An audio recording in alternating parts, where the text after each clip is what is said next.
The Arizona sun hung like a merciless furnace in the sky, turning Interstate 40 into a shimmering ribbon of heat that stretched endlessly toward the horizon. Carter Thompson wiped the sweat from his brow as his Harley-Davidson Road King rumbled beneath him, the engine's familiar growl a comforting companion after 16 hours on the road. At 42 years old, Carter had spent the better part of 2 decades as a long-haul delivery rider for cross-country logistics, a mid-sized freight company based out of Dallas that specialized in time-sensitive motorcycle courier services. The Texas Panhandle was far behind him now, replaced by the stark, beautiful desolation of the Arizona desert. Carter had always loved this stretch of the I-40, the way the red rock formations rose like ancient sentinels, the endless sky that made a man feel simultaneously insignificant and free. His leather vest, worn soft by years of wind and weather, bore the patches of every state he'd crossed, every long-haul route he'd conquered. The road was more than his job. It was his identity, his sanctuary, the place where the complications of life simplified into nothing more than the next mile marker. Today's run was critical. Carter was transporting medical equipment components from a manufacturer in Albuquerque to a hospital supply distributor in Flagstaff. Raymond Foster, his district manager, had been crystal clear during their pre-departure call. "Thompson, this delivery cannot be late. The client's been on our backs for weeks about reliability. You've got an 8-hour window. Not 9, not 8.5. 8 hours. Are we clear?" Carter had assured him they were clear.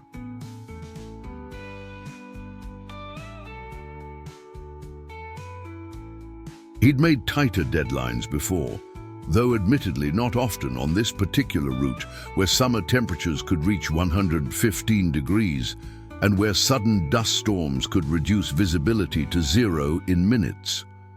But Carter was a professional.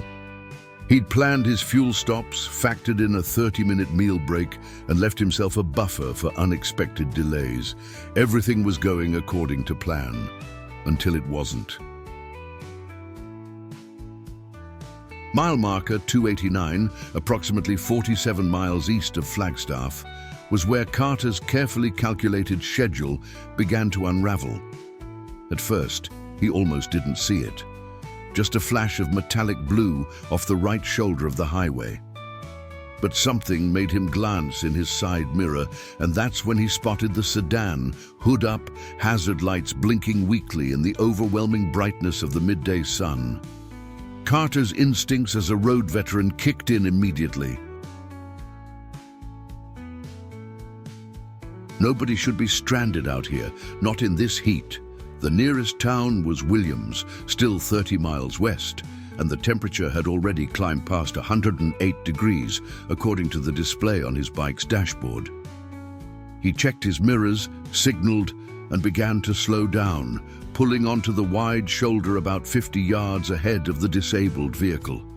As he dismounted and removed his helmet, the heat hit him like a physical force.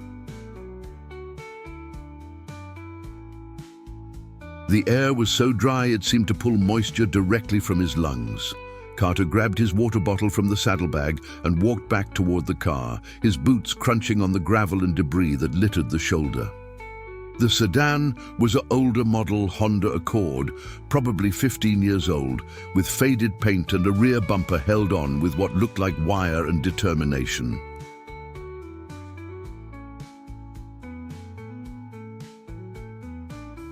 As Carter approached, he could see someone sitting in the driver's seat, window rolled down, because of course the air conditioning wouldn't be working if the car had broken down. "Afternoon," Carter called out as he got closer, raising one hand in a friendly wave. "Looks like you could use some help."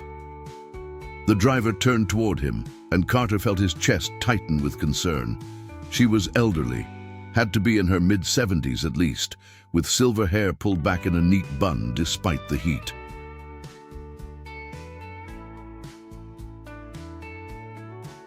Her Her face was flushed red, and even from several feet away, Carter could see the sheen of perspiration on her forehead.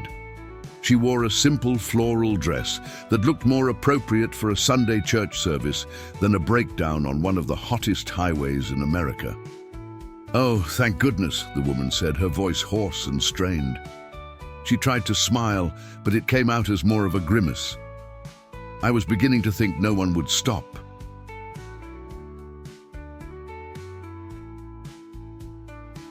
Carter approached the driver's side window and instinctively knelt down so he wouldn't be looming over her. Up close, she looked even more distressed. Her breathing was shallow and rapid, and her hands trembled slightly as they gripped the steering wheel. "How long have you been here, ma'am?" Carter asked, already unscrewing the cap on his water bottle. "I'm not entirely sure," she admitted, her eyes unfocused for a moment. "Maybe an hour?" The car just started making terrible noises, and then it lost power completely. I managed to get it to the shoulder, but... She trailed off, gesturing helplessly at the dashboard. "Here," Carter said, offering her the water bottle. "You need to drink this. All of it, don't argue." The woman took the bottle with shaking hands and drank deeply. Carter watched her carefully, mentally running through everything he knew about heat exhaustion.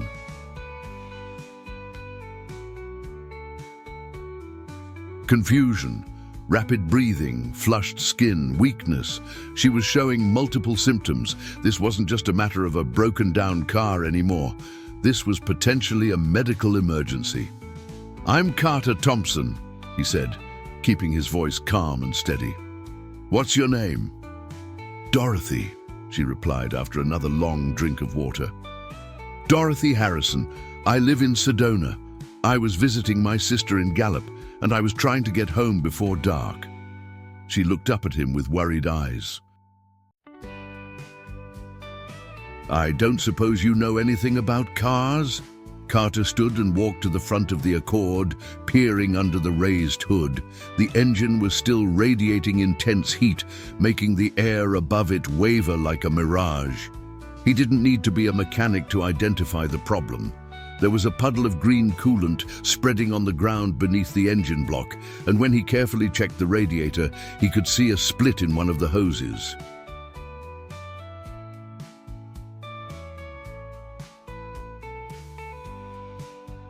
"Your radiator hose gave out," Carter explained, walking back to Dorothy's window.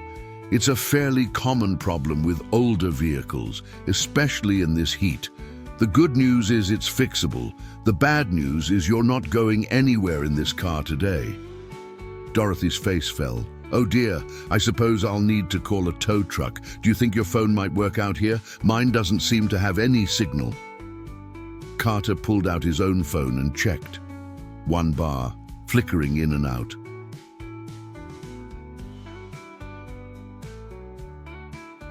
He might be able to make a call, but it would be unreliable. More importantly, he was keenly aware of every passing minute. He glanced at his watch. 2:47 p.m. His delivery window closed at 6:00 p.m. and he still had 47 miles to Flagstaff, plus the time it would take to navigate to the distributor's warehouse on the north side of town. For about 3 seconds, Carter considered the arithmetic of his situation. He could make the call to a tow service, wait until he was sure someone was actually coming, and then continue on his way. That would probably cost him 30 minutes, maybe 45. It would be tight, but he might still make his deadline if traffic was light and if he pushed his speed a little. But 30 minutes alone in this heat could be the difference between heat exhaustion and heat stroke for Dorothy Harrison.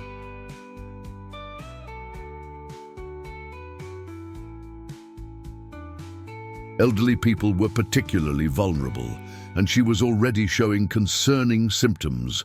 The nearest town was 30 miles away, and even if a tow truck left immediately, it would take time to reach her. Time she might not have in this inferno. Carter made his decision without really making it at all. It wasn't a decision, not really. It was simply who he was. 2 decades on the road had taught him many things, but the most important lesson was this: when someone needs help, you help them. Everything else is just details. Here's what we're going to do, Carter said, his tone leaving no room for argument. I'm going to get you to Williams. There's a hospital there, or at least an urgent care clinic, and we can get your car towed from there. You're showing signs of heat exhaustion, Mrs. Harrison, and sitting here isn't safe. Dorothy looked at him with a mixture of gratitude and confusion. But what about your delivery? I heard you mention something to yourself about a deadline when you were looking at the engine. Carter hadn't realized he'd been thinking out loud, but it didn't matter now. My deadline is my problem, not yours. Can you walk? Do you feel dizzy or nauseous? I'm a bit unsteady, Dorothy admitted, but I think I can manage with some help. All right, I'm going to call 911 first. Let them know we have a potential heat exhaustion case and that I'm transporting you to Williams. Then we're going to get you into my ride. Your ride.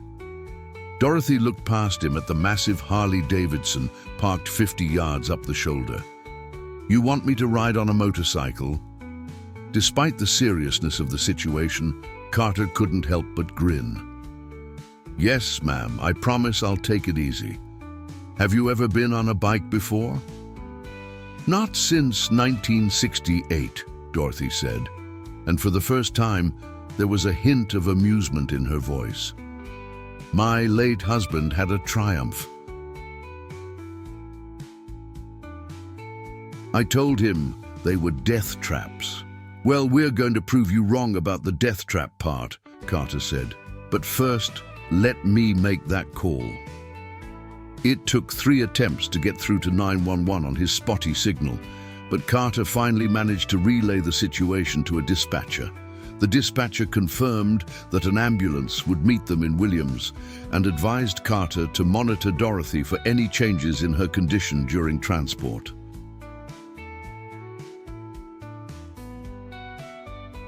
Carter also called a local tow service and arranged for them to pick up Dorothy's Honda from mile marker 289. Then came the delicate process of getting Dorothy from her car to his motorcycle. She was more unsteady on her feet than she'd let on, and Carter had to support most of her weight as they walked slowly up the shoulder. The heat coming off the pavement was intense enough that Carter could feel it through the soles of his boots. Easy does it, Carter murmured as they reached the Harley.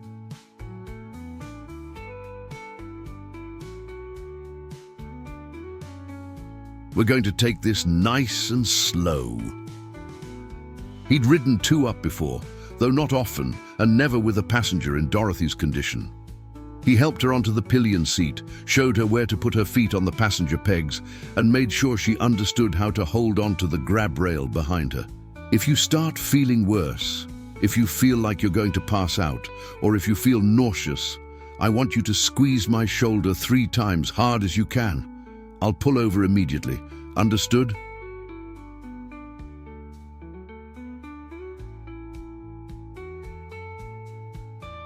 Dorothy nodded, looking simultaneously terrified and determined. Understood. Good. Now, I know you said motorcycles are death traps, but I promise you, Mrs. Harrison, I've been riding for 24 years and I've never so much as dropped a bike. You're in good hands. Carter mounted the Harley, started the engine, and felt Dorothy's hands grip the grab rail tightly.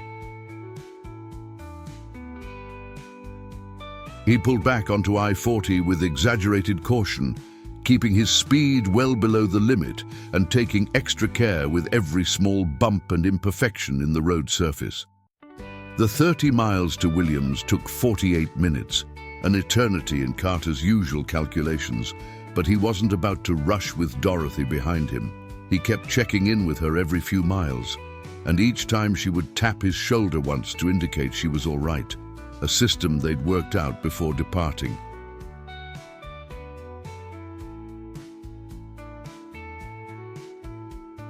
Williams, Arizona, population just under 3,000, appeared on the horizon like an oasis. Carter took the exit onto Route 66, following the signs to the medical center. True to their word, an ambulance was already waiting in the parking lot. 2 EMTs, a young man and woman who looked fresh out of training, rushed forward as Carter pulled to a stop. "This is Dorothy Harrison," Carter explained, as he helped the female EMT ease Dorothy off the bike. She was stranded on I-40 for approximately an hour in full sun. She's showing symptoms of heat exhaustion, flushed skin, rapid shallow breathing, mild confusion, and tremors. The male EMT was already checking Dorothy's vital signs, while his partner gently guided her toward a wheelchair they'd brought from the ambulance. Blood pressures elevated, heart rates at 118. "Mrs. Harrison, how are you feeling right now?" "Better than I was," Dorothy said, and Carter was relieved to hear that her voice sounded stronger than it had on the highway. "Thanks to this young man." "Sir, you did the right thing bringing her in," the female EMT said to Carter. "Another hour out there and we'd be looking at a much more serious situation. Are you a family member?" "No, just someone who happened to be passing by." The EMTs loaded Dorothy into the ambulance, but before they closed the doors, she called out to Carter. "Wait, young man, I don't even have your last name. How will I thank you properly?" "It's Thompson, ma'am. Carter Thompson. But thanks aren't necessary. I'm just glad you're all right." "Carter Thompson from where? I want to write you a proper thank you note." Carter hesitated, then rattled off his address in Amarillo, Texas, figuring a thank you note was a small price for ensuring Dorothy's safety. The EMTs closed the doors and the ambulance pulled away toward the medical center, lights flashing but no siren, a good sign that they didn't consider Dorothy's condition critical. Carter stood in the parking lot for a long moment, watching the ambulance disappear around a corner. The adrenaline that had been sustaining him began to ebb, replaced by the cold realization of what his good deed was going to cost him. He checked his watch. 4:19 p.m. 47 miles still to go to Flagstaff, plus the time to navigate to the warehouse, plus the time to process the delivery. The deadline was at 6 p.m. It was now mathematically impossible to make it, even if he broke every speed limit between here and there. Carter pulled out his phone and dialed Raymond Foster's direct line.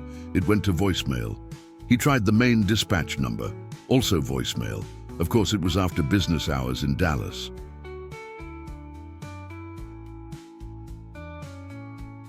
He left a message explaining the situation, emphasizing the medical emergency and the fact that he'd done everything possible to minimize the delay. Then he got back on his Harley and headed for Flagstaff, knowing that he'd done the right thing, even as he felt the weight of professional consequences gathering like storm clouds on the horizon. He arrived at Northwest Medical Supply Distribution at 6:47 p.m., 47 minutes past his delivery window. The warehouse manager, a heavy-set man named Gerald Preston, was not pleased. "You're late, Thompson. You know how this works. We document every late delivery. Your company's going to hear about this." "I understand, Mr. Preston. I had an emergency situation. Not my problem. Sign here." Carter signed the delivery confirmation, secured his payment receipt, and left without another word. There was no point in arguing with Preston. The man was just doing his job, and besides, Carter knew the real conversation would be with Raymond Foster. That conversation came sooner than expected.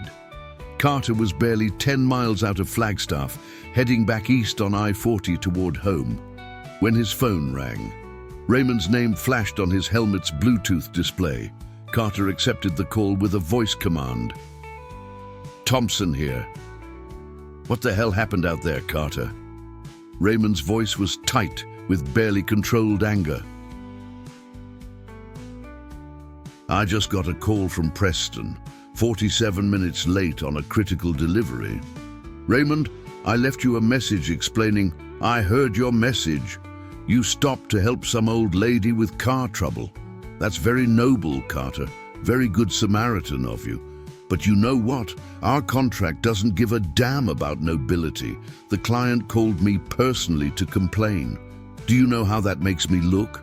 Do you know how that makes cross-country logistics look?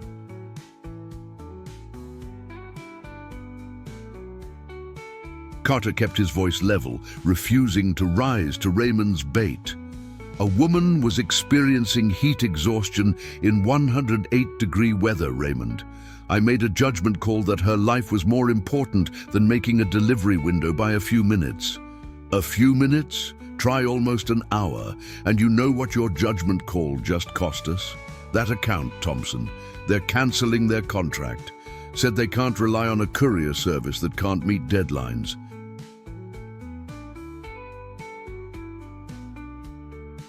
That's $42,000 in annual revenue gone because you decided to play hero. With all due respect, I didn't decide anything. There wasn't a decision to make. I found someone in medical distress and I got them to help. That's what any decent person would do. Any decent person doesn't have a contractual obligation to deliver time-sensitive medical equipment. Raymond's voice rose to a shout. You know what, Carter? I've had enough.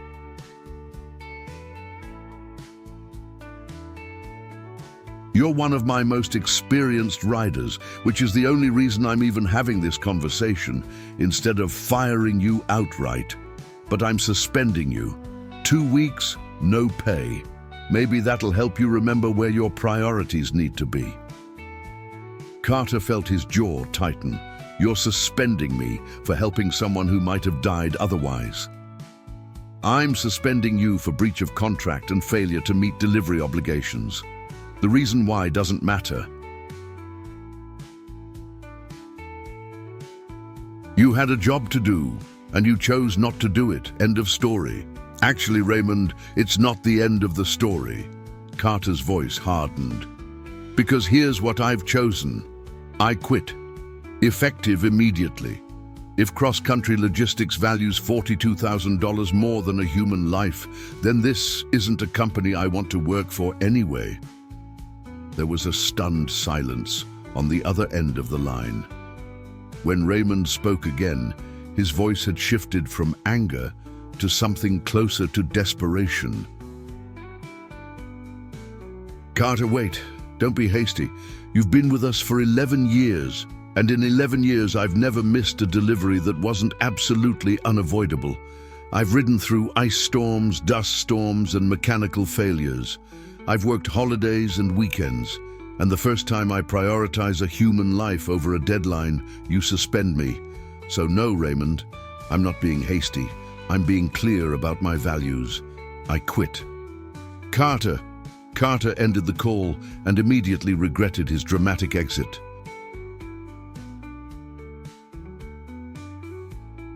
It had felt good in the moment, standing up for his principles, but now the reality was setting in. He'd just walked away from an 11-year career. He'd walked away from his primary source of income. He'd walked away from health insurance, retirement contributions, and professional references. He'd walked away from his identity. The desert night fell around him as he continued east on I-40.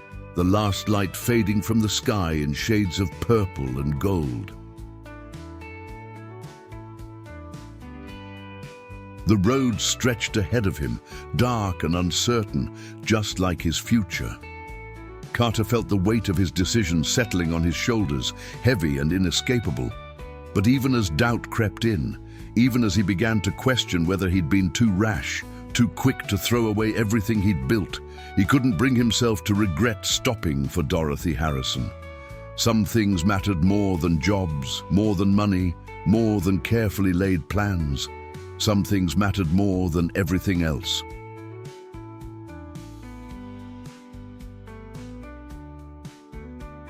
The question was, what came next? Carter Thompson's apartment in Amarillo was as no frills as they came, a one-bedroom unit on the third floor of a complex that had seen better decades, located off Interstate 27 on the south side of the city. The rent was cheap, the neighbors were mostly quiet, and it was convenient to the cross-country logistics regional hub where he'd reported for duty for the past 11 years. Or rather, where he used to report for duty. Past tense. That was going to take some getting used to. It was nearly midnight when Carter finally pulled into his assigned parking space, his headlight sweeping across the weathered exterior of Building C. The Harley's engine ticked softly as it cooled in the warm Texas night. August in the Panhandle was hot, even after the sun went down, but it was nothing compared to the inferno of the Arizona desert he'd escaped from earlier that day. Carter sat on his bike for a long moment, helmet still on, trying to process the last 12 hours of his life. This morning, he'd been a veteran courier with a solid employment record and a clear professional identity. Now, he was unemployed, facing an uncertain future and questioning every decision that had led him to this parking lot at midnight on a Wednesday. He finally dismounted, grabbed his go-bag from the saddlebag, and trudged up the 3 flights of stairs to his apartment. The door stuck a little, it always did in the summer humidity, and Carter had to shoulder it open. The apartment smelled stale from being closed up for 3 days, and the air was stuffy despite the air conditioning he'd left running on low. Home, sweet home. Carter dropped his bag by the door, peeled off his leather vest and boots, and walked straight to the refrigerator. He grabbed a beer, a local Texas brew called Panhandle Pale Ale, twisted off the cap, and took a long drink. Then he walked to his living room window and looked out over the parking lot and the city beyond. Amarillo at night was a constellation of lights spreading across the flat landscape, punctuated by the distinctive glow of the downtown district several miles north. Carter had lived here for 14 years, ever since he'd left the oil fields near Midland and decided to try his hand at something that would let him see more of the country.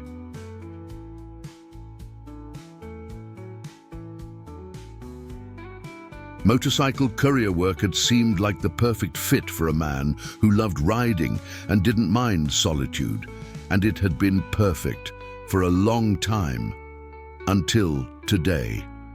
Carter's phone buzzed in his pocket. He pulled it out and saw 3 missed calls from a number he didn't recognize, all within the last hour. There was also a text message from his friend Nathan Briggs, another rider at cross country. "Dude, heard what happened? Raymond is losing his mind. Call me when you can." Carter ignored the text for now and checked his voicemail. The first unrecognized number had left a message. "Mr. Thompson, this is Denise Wright from Williams Regional Medical Center in Arizona. I'm calling about Dorothy Harrison. She asked me to let you know that she's doing well. They're keeping her overnight for observation, but she's expected to make a full recovery. She wanted me to tell you thank you again for everything you did. You quite literally saved her life. Have a blessed evening."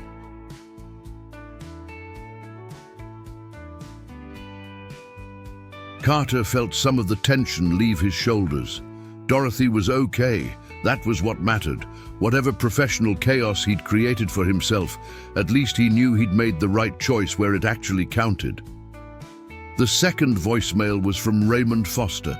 "Carter, it's Raymond. Look, I may have been a bit harsh earlier. Call me tomorrow and we'll talk this through. I'm sure we can work something out. You're a good rider and I don't want to lose you over one incident. Just..."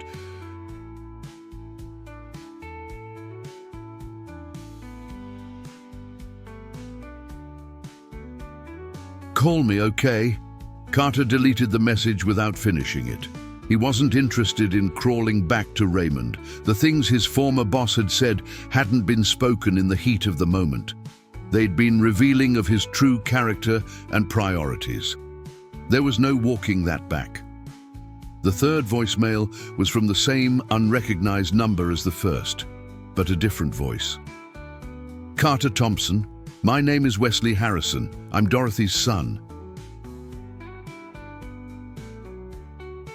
My mother told me what you did for her today, and I wanted to call and thank you personally.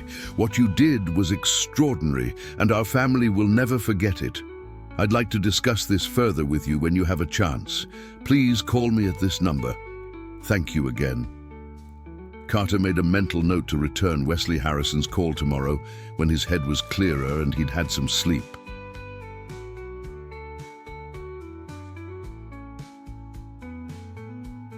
For now, he finished his beer, took a shower that washed away 3 days of road grime, and collapsed into bed. Sleep didn't come easily. Carter's mind kept replaying the day's events, analyzing every choice, wondering if there had been a different path that wouldn't have cost him his job. Could he have called 911 and then continued to Flagstaff, trusting that emergency services would reach Dorothy in time? Maybe. But what if they hadn't? What if Dorothy had succumbed to heat stroke while waiting for help that arrived too late? No, he'd done the right thing. He knew that with absolute certainty. The problem was that the right thing had come with consequences he hadn't fully anticipated, and now he had to figure out how to deal with them. Carter finally drifted off sometime around 3 in the morning, his dreams filled with endless highways and impossible deadlines.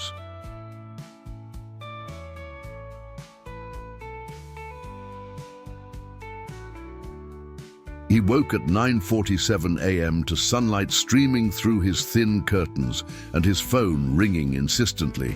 Carter fumbled for it on his nightstand, knocking over a glass of water in the process. "Hello?" His voice came out rough and gravelly. "Carter, it's Nathan. Did I wake you?" Nathan Briggs was one of the few people at Cross Country that Carter actually considered a friend rather than just a colleague. They'd ridden together on several multi-bike deliveries, had shared countless stories over truck stop coffee, and had a mutual respect born of shared experience on the road. "Yeah, but it's fine. I needed to get up anyway." Carter sat up in bed, rubbing his eyes. "I got your text last night. What's the word around the hub?" "Man, it's chaos. Raymond came in this morning looking like he hadn't slept. Apparently the client that canceled their contract after your late delivery."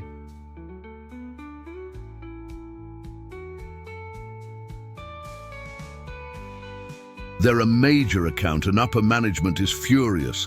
But here's the thing, word got out about why you were late, about the old lady you helped, and the reaction has been mixed, let's say."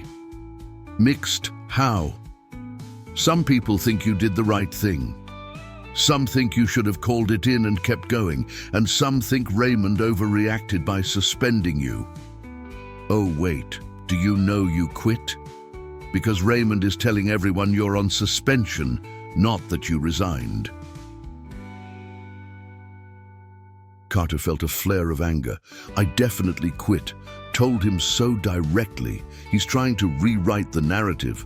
That's what I figured. Look, Carter, I don't know what you're planning to do next, but if you need a reference or if I can help in any way, just say the word. What you did out there, that took guts. Not everyone would have made that choice." "Thanks, Nathan. That means a lot. How's the mood otherwise? Should I be worried about burning bridges? Honestly, I think you're fine."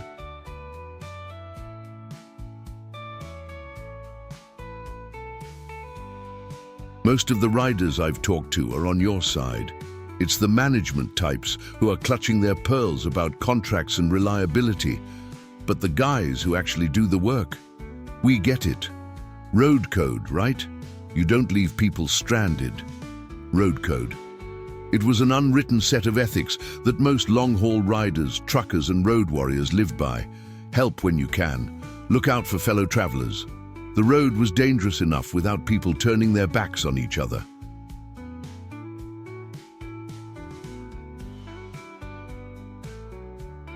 Carter had learned the road code from an old trucker named Jake Winters during his first year on the job, and it had guided every decision he'd made since. Real road code, Carter agreed. Hey, I should let you go. I've got some things to figure out today. Sure thing, take care of yourself, brother. And seriously, if you need anything, call me. After Nathan hung up, Carter made himself a pot of coffee that was stronger than motor oil and started the unpleasant task of taking stock of his situation. He opened his laptop and pulled up his bank account information. Checking account, $3,847, $62 savings account, $12,334. 18 total liquid assets, $16,881, ATD. It wasn't nothing, but it also wasn't much of a cushion for an unemployed man facing an uncertain job market. Carter's monthly expenses were relatively low. Rent was $875, utilities averaged around $150, motorcycle insurance and maintenance were roughly $200, and groceries and miscellaneous ran maybe $400. Call it $1,750 per month in essential expenses. At that burn rate, his savings would last about 9 or 10 months, less if he factored in the fact that he'd just lost his health insurance and would need to pay for COBRA continuation coverage or find something on the marketplace.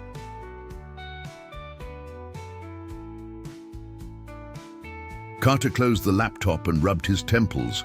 He was 42 years old, had worked in courier services for his entire adult life, and had no college degree.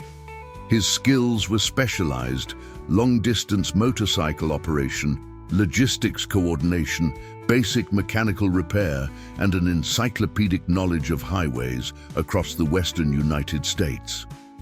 Not exactly a resume that screamed versatility. His phone rang again, interrupting his spiral into financial anxiety. This time, the caller ID showed Wesley Harrison. Carter answered. "Hello, Mr. Harrison. I got your message last night. I'm glad to hear your mother is doing well. Mr. Thompson, may I call you Carter?" The voice on the other end was cultured and smooth, with a faint Texas drawl that suggested old money and good education. "Carter's fine. Carter, thank you for taking my call. I wanted to reach you as soon as possible because what you did for my mother deserves more than just a thank you voicemail. You saved her life. The doctors at Williams Regional were very clear about that. Another hour in that heat, given her age and pre-existing cardiac conditions, and we would have been planning a funeral instead of her discharge." Carter shifted uncomfortably. He'd never been good at accepting praise. "I was just doing what anyone would have done, Mr. Harrison. Your mother needed help, and I was in a position to provide it. Please call me Wesley, and I'm afraid I have to disagree with you, Carter. Not everyone would have done what you did. My mother told me you quit your job because your employer criticized you for being late due to helping her. Is that accurate?" Carter hesitated. This was wandering into territory he wasn't sure he wanted to explore with a stranger. "It's complicated, but yes, essentially. My employer didn't value the reasons for my delay, so I decided we weren't a good fit anymore. That's remarkably principled of you, and also remarkably foolish, if you'll forgive me for saying so. You threw away your livelihood on principle." "I guess I did." Carter's voice hardened slightly. "Mr. Harrison, Wesley, I appreciate the call, but I'm not looking for judgment right now. I know I made things difficult for myself. I'm dealing with it." No, you misunderstand me." Wesley's voice became urgent. "I'm not judging you at all. Quite the opposite. I'm calling because I'd like to help you deal with it, if you'll allow me. My family owes you a debt, Carter, one we'd like very much to repay. Would you be willing to meet with me? I'd like to discuss some opportunities that might interest you. Carter's skepticism meter immediately redlined. In his experience, when wealthy people talked about opportunities, they usually meant, "We want something from you." But he was also curious, and frankly, he didn't have the luxury of ignoring potential solutions to his unemployment problem. What kind of opportunities are we talking about? The kind best discussed in person. I'm actually in Amarillo on business right now.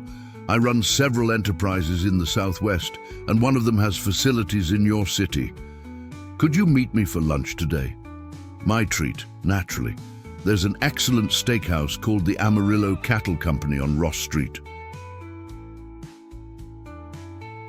Do you know it? Carter knew it. It was the kind of place that had cloth napkins and where a steak dinner could run you $40 before drinks. Not exactly his usual haunts. I know it. Excellent. Could you meet me there at noon?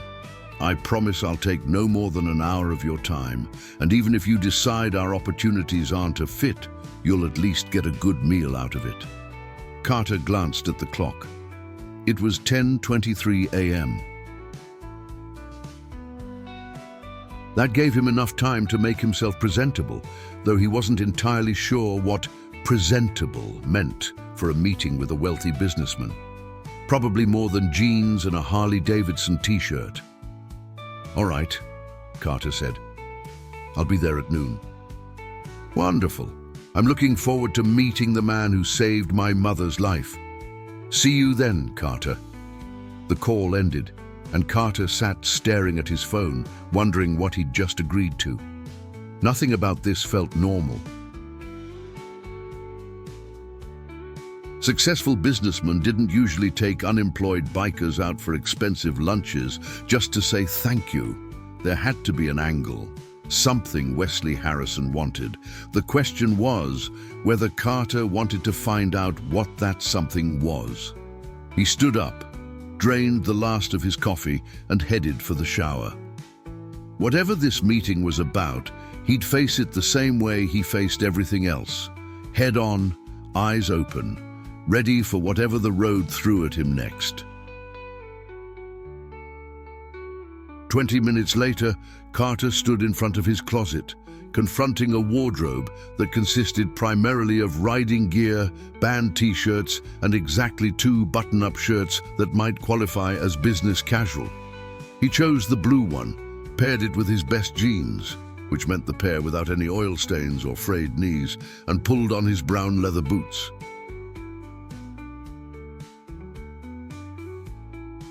Looking in the mirror, he decided he looked less like a professional and more like a motorcycle rider, trying very hard to cosplay as a professional. It would have to do.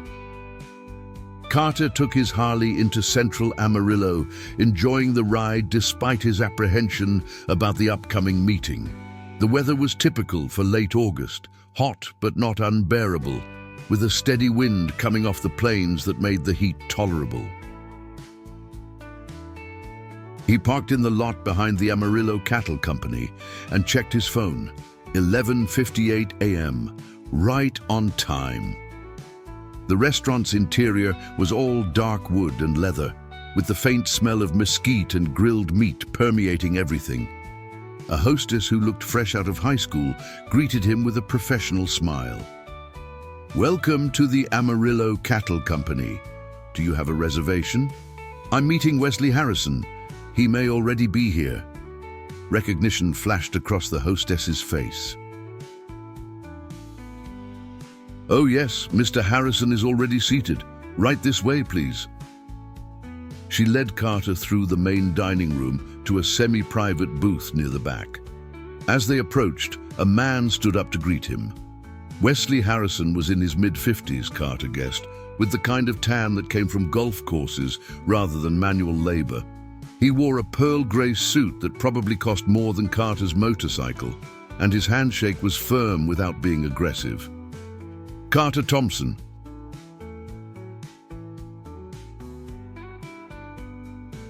Thank you so much for coming. Wesley gestured to the booth. Please sit. I took the liberty of ordering some appetizers. The queso here is exceptional, but we'll wait for you before ordering entrees. Carter slid into the booth, feeling distinctly out of place. I appreciate you taking the time to meet with me, Mr. Harrison, though I have to admit, I'm not entirely sure what this is about. Please, Wesley, and I understand your confusion. Let me start by giving you some context. Wesley leaned forward, his expression earnest. My mother, Dorothy, is 76 years old. She's the matriarch of our family and the driving force behind much of what we've built. My father, Thomas Harrison, passed away 12 years ago, and since then, my mother has been the moral and strategic center of Harrison Enterprises. Harrison Enterprises, our family business.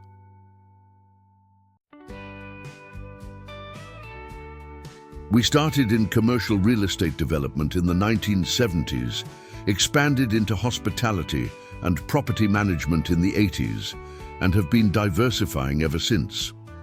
We own office complexes, shopping centers, hotels, and various other properties throughout Arizona, New Mexico, and Texas.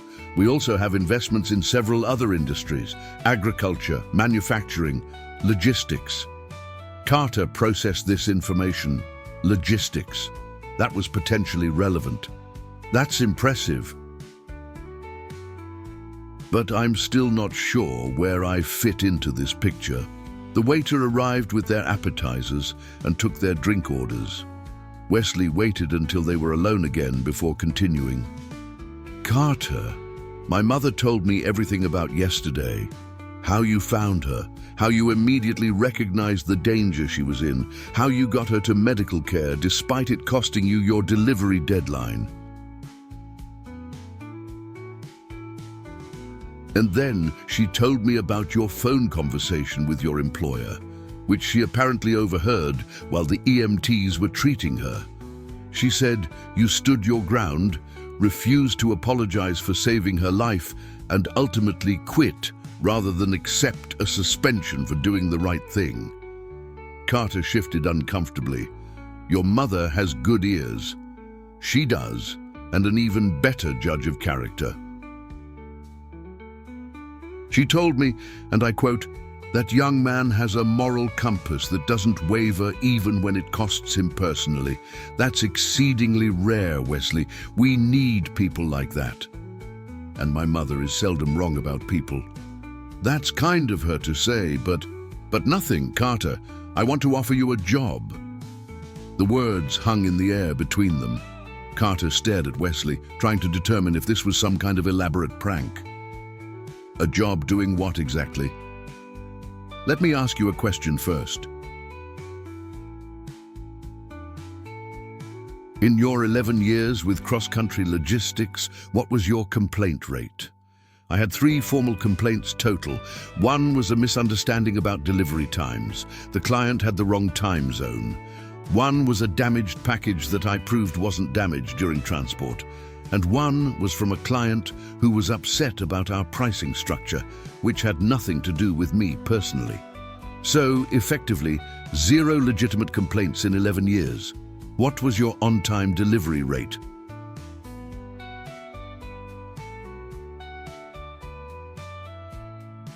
%98.7%. The 3% that were late were due to weather, mechanical failures, or other unavoidable circumstances. Until yesterday, anyway. Wesley smiled. That's what I thought. Carter, Harrison Enterprises has a problem. Actually, we have several problems, but one that's particularly relevant right now. Our logistics and transportation operations have been plagued by reliability issues. Missed deliveries, damaged goods, poor customer service. We've been through 3 logistics directors in the past 2 years, and nothing seems to improve. We need someone who understands the ground level of the operation, someone who knows what it's really like out there on the road, and someone who has a proven track record of reliability and integrity. Carter's mind was racing. You're offering me a job as a logistics director? Not exactly. I'm offering you a job as a logistics consultant and operations specialist.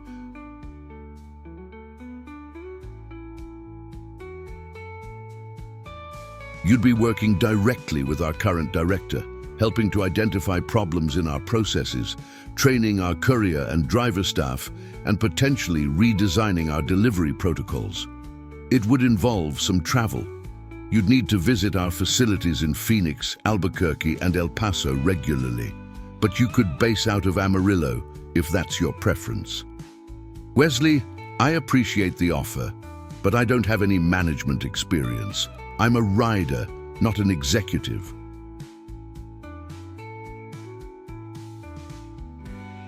Which is exactly why you're perfect for this role.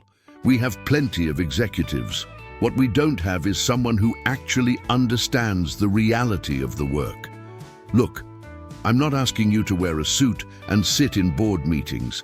I'm asking you to do what you do best. Understand the road, understand logistics, and help us fix a broken system. Everything else we can teach you or support you with. Carter reached for his water glass, buying time to think. This was surreal. Yesterday, he'd been unemployed and facing an uncertain future. Today, a wealthy businessman was offering him a job that seemed almost too good to be true, which meant it probably was too good to be true.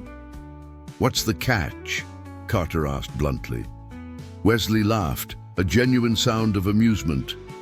"The catch is that it's a difficult job. Our logistics operation is a mess, and fixing it won't be easy. You'll be dealing with entrenched inefficiencies, resistant employees, and systems that have been dysfunctional for years. It will be frustrating, demanding work, but I think you can handle it." "And the compensation?" "Starting salary of $85,000 per year, plus benefits, health, dental, vision, 401k with company matching. Company vehicle, or if you prefer to use your own motorcycle, will cover all maintenance and fuel as a business expense. Performance bonuses are possible after your first year if you meet specific improvement metrics. How does that sound?" Carter nearly choked on his water. $85,000 was more than double what he'd been making at cross-country. It was more than he'd ever imagined earning without a college degree. It was enough to change his entire life. "That sounds extremely generous, almost too generous." "Carter, yesterday you saved my mother's life and lost your job as a result. In my view, this isn't generous. It's a fraction of what that's worth. But beyond that, I genuinely believe you're the right person for this role. You have skills and perspective we desperately need. So what do you say? Are you interested?" Carter looked down at his hands, calloused and stained with years of road work. These hands had gripped motorcycle handlebars through storms and heat waves.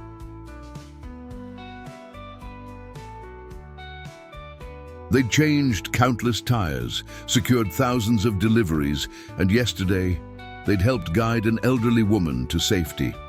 Could these same hands fix a broken logistics system for a major corporation?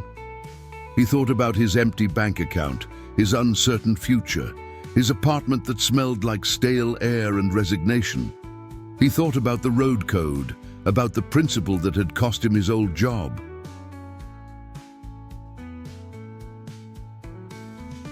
He thought about Dorothy Harrison's flushed face and trembling hands, and about Wesley Harrison's earnest expression across the table. Sometimes the road threw you exactly what you needed, exactly when you needed it. "I'm interested," Carter said, "but I want to be clear, I'm not going to compromise my principles for this job either. If I see something wrong, I'm going to say so. If I think a policy is putting people at risk, I'm going to fight to change it. I won't be a yes man."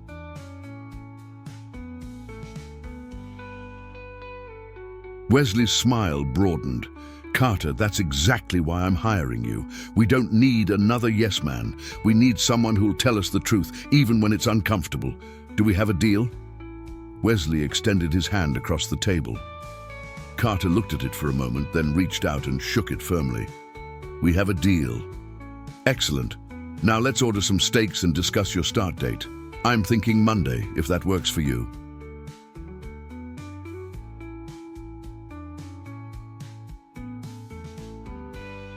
As the waiter approached and Wesley began discussing the merits of various cuts of beef, Carter felt something he hadn't felt in a long time.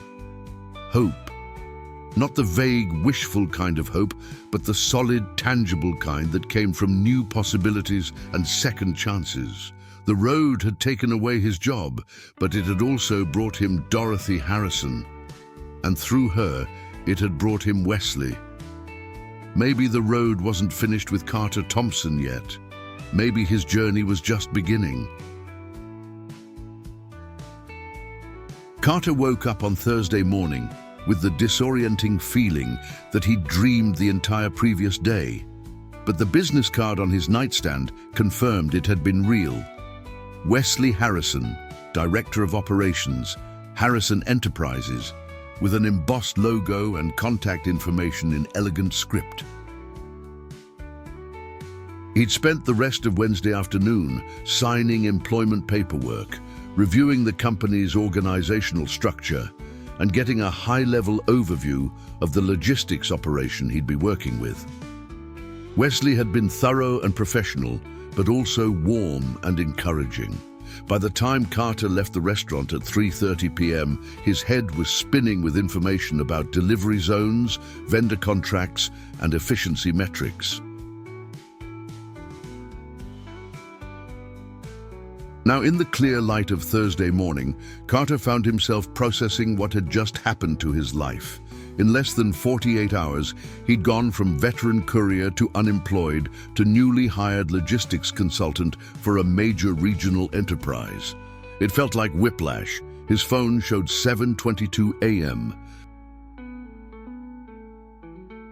Carter dragged himself out of bed, made coffee, and was contemplating breakfast when he heard an unusual sound from outside. The distinct rumble of multiple heavy vehicles on his usually quiet street. Curious, Carter walked to his living room window and looked down at the parking lot. What he saw made him freeze mid-sip of coffee. 3 black SUVs were parked in a line on the street directly in front of his building, blocking most of the through traffic.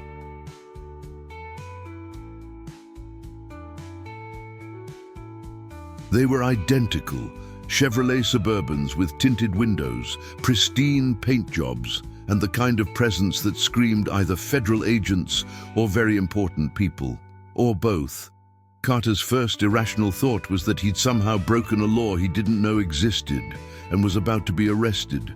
His second, slightly more rational thought was that this had something to do with Wesley Harrison and the job offer.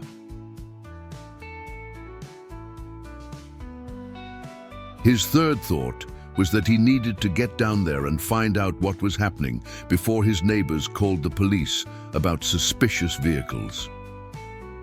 He pulled on jeans and a shirt, shoved his feet into boots without bothering to lace them properly, and headed downstairs. By the time he reached the ground floor, a small crowd had gathered. Mrs. Chen from 2A, the Rodriguez family from 1C, and several other residents he recognized but didn't know well. "Carter!" Mrs. Chen called out, her English accented with her native Mandarin. "Do you know what's happening? These cars have been here for 20 minutes. "I have no idea, Mrs. Chen. I just saw them. Let me check it out." Carter approached the lead SUV cautiously. As he got within 10 feet, the driver's door opened and a man stepped out. He was in his early 40s, built like someone who'd spent considerable time in a military gym and wearing a dark suit that managed to look both professional and tactical. He had the kind of posture and bearing that screamed security professional. "Carter Thompson?" the man asked, his voice neutral and professional. "That's me. And you are? Paul Delaney, Head of Security for Harrison Enterprises. I apologize for the dramatic entrance. Mrs. Dorothy Harrison would like to speak with you if you're available. She's in the second vehicle. Carter blinked, trying to process this information. Dorothy Harrison is here? In Amarillo? In one of these SUVs? Yes, sir. She arrived early this morning specifically to see you. Would you be willing to speak with her? Carter glanced back at his gathering neighbors who were watching with undisguised fascination. This was going to be the talk of the building for weeks. Yeah, of course. Do I go to the car or... If you'd allow me, I'd like to do a quick security check of your apartment first, and then Mrs. Harrison would prefer to speak with you there, if that's acceptable. She's still recovering from her ordeal and would benefit from sitting in a comfortable space. A security check of his apartment, his messy, barely furnished apartment with last night's dishes still in the sink and laundry that needed folding. Perfect.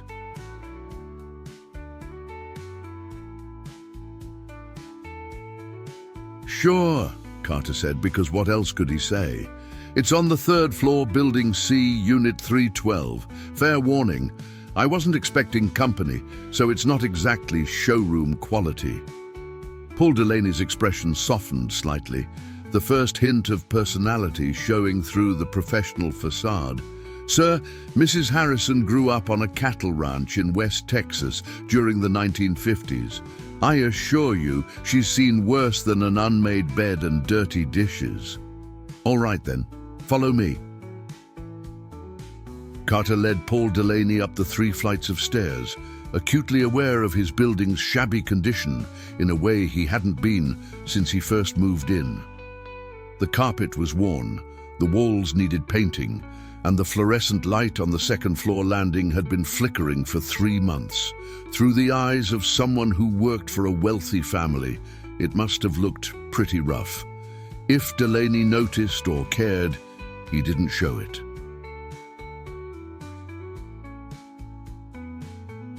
He followed Carter into the apartment and immediately began a professional sweep, checking windows, looking in closets, examining sight lines. It was fascinating and slightly unnerving to watch. All clear, Delaney said after about 90 seconds. I'll bring Mrs. Harrison up now.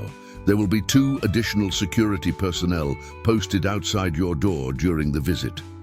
I want to emphasize that this is standard protocol for Mrs. Harrison, given recent health concerns, not any reflection on you or this location. Understood. Delaney left, and Carter took the opportunity to do a frantic speed clean. Dishes into the dishwasher, laundry shoved into the bedroom closet, random items swept off the coffee table. He'd just finished when there was a polite knock on his door. Carter opened it to find Dorothy Harrison standing there, looking remarkably better than she had 2 days ago on the side of I-40. She wore an elegant pale yellow dress suit and sensible shoes, her silver hair styled professionally. Behind her, Paul Delaney and another security professional stood at respectful attention. Mrs. Harrison, Carter said, genuinely pleased to see her looking so recovered. Please, come in. I have to say, I wasn't expecting to see you again, especially not at my apartment. Dorothy stepped inside with the aid of a decorative walking cane, her eyes bright and sharp. I imagine not.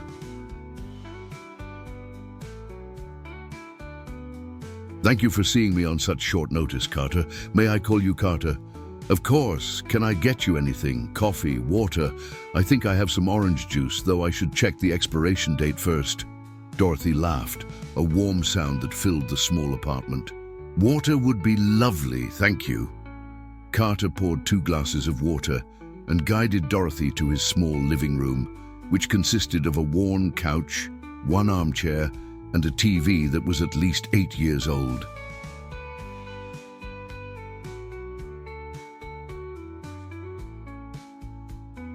She settled onto the couch with a small sigh of relief.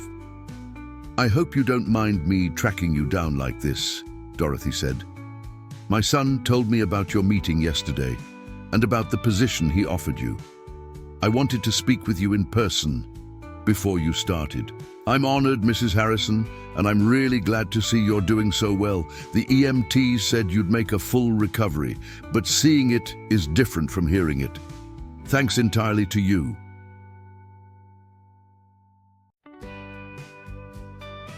The doctors were very clear. "If you hadn't gotten me to medical care when you did, I would have had a heat stroke. At my age, with my heart condition, that would almost certainly have been fatal." Dorothy's expression grew serious. "Carter, you saved my life. There's no polite way to downplay or minimize that fact. You saved my life and it cost you your career. That's not a debt I can tolerate."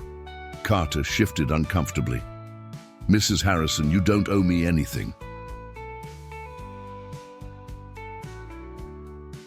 "I did what anyone decent would do." "That's where you're wrong, dear.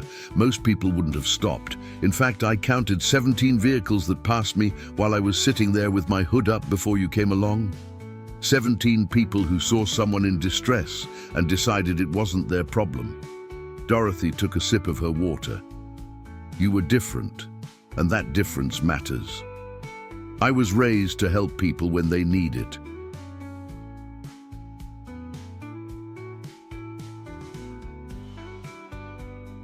"My father always said the road takes care of those who take care of the road." Dorothy smiled. "Your father sounds like a wise man. Is he still with us?" "No, ma'am. He passed away 8 years ago. Heart attack. He was a long-haul trucker for 30 years. I'm sorry for your loss, but I can see he instilled good values in you." Dorothy set down her glass and leaned forward slightly. "Carter, I want to be direct with you. My son offered you a job, and you accepted. That makes me very happy. But I also want you to understand something important. This isn't charity. Wesley wouldn't offer you a position you weren't qualified for just because you helped me. He's too good a businessman for that, and frankly, so am I. I appreciate you saying that, but let me finish, please. What Wesley saw in you, and what I see in you, is someone with integrity, practical intelligence, and the ability to make good decisions under pressure. Those qualities are rare, Carter, especially in combination. Our logistics operation is struggling because we've hired people with impressive resumes, but no real understanding of the work. You have that understanding. You've lived it for 11 years. Carter nodded slowly. Your son said something similar yesterday. I want to do a good job for you and your family, Mrs. Harrison. I really do, but I'm also terrified I'm going to fail spectacularly. Good, Dorothy said firmly. If you weren't nervous, I'd be worried. The people who fail are the ones who think they know everything already. You strike me as someone who knows what he doesn't know, and that's a form of wisdom. She reached into her purse and pulled out a business card. This is my personal number. If you ever need advice, support, or just someone to talk to about the challenges you're facing, I want you to call me. I mean that sincerely. Carter took the card, genuinely touched. Thank you, Mrs. Harrison. That means more than you know. One more thing, Dorothy said, her eyes twinkling with something that looked like mischief. I understand you're supposed to start on Monday. I'd like to adjust that slightly. I'd like you to come to Sedona this weekend, tomorrow if possible. I'm hosting a small gathering at my home, and I'd like you to meet some of the key people in our organization in a more relaxed setting. It will give you a chance to get to know everyone before you're officially on the clock. What do you say? Carter thought about his empty weekend, his empty apartment, and the fact that he'd been planning to spend the next few days anxiously overthinking his new job. I'd be honored. Should I ride or... Actually, I was hoping you'd let us fly you out. We have a company plane, and it would be much more comfortable than 8 hours on the highway. We'd have you back by Sunday evening.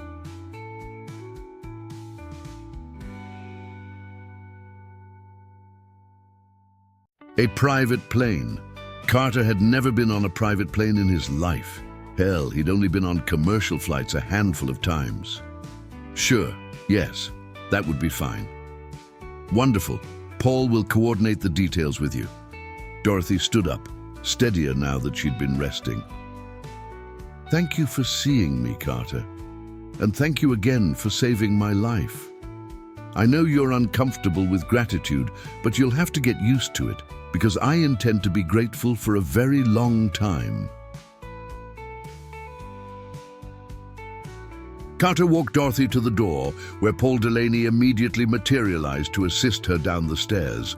As Carter watched the 3 SUVs pull away from his building, he felt the surreal quality of his life intensify. 2 days ago, he'd been an anonymous courier rider. Now he was apparently important enough to warrant visits from wealthy matriarchs and private plane trips to Arizona. His phone buzzed with a text from an unknown number. This is Paul Delaney. Flight departs from Rick Husband Amarillo International at 10 a.m. Friday.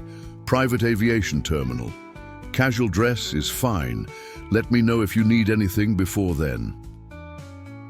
Carter texted back his confirmation and then stood in his doorway, looking out at his building's parking lot, which was now filled with curious neighbors pretending not to watch his apartment.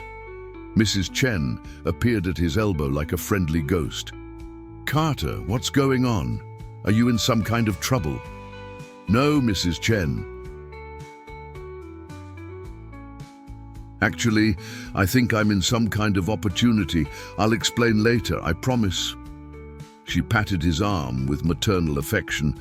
Good boy. You deserve good things, Carter. You're always helping everyone with their cars and motorcycles. It's about time someone helped you back.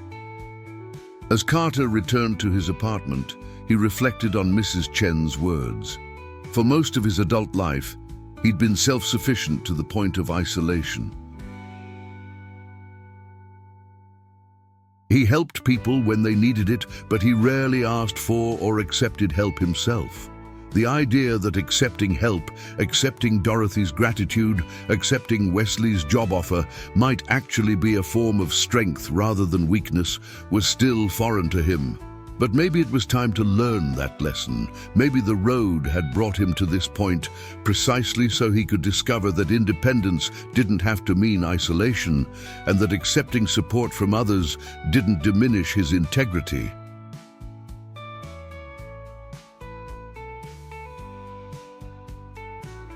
Carter spent the rest of Thursday packing for his weekend trip and researching Harrison Enterprises online.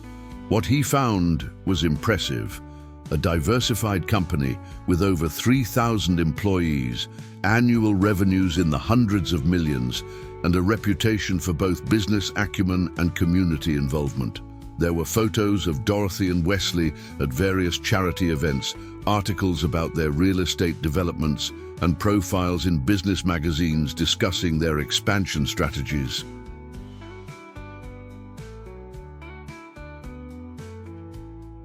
He also found mentions of their logistics challenges.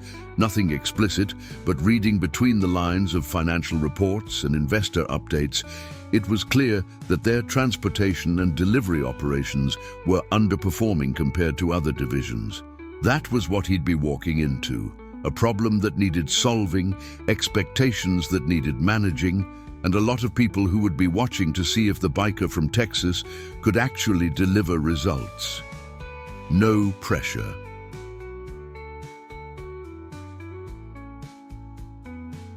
Friday morning arrived with typical Texas sunshine and Carter's typical pre-journey anxiety. He'd packed light, just a weekend bag with casual clothes and one slightly nicer outfit for the gathering Dorothy had mentioned.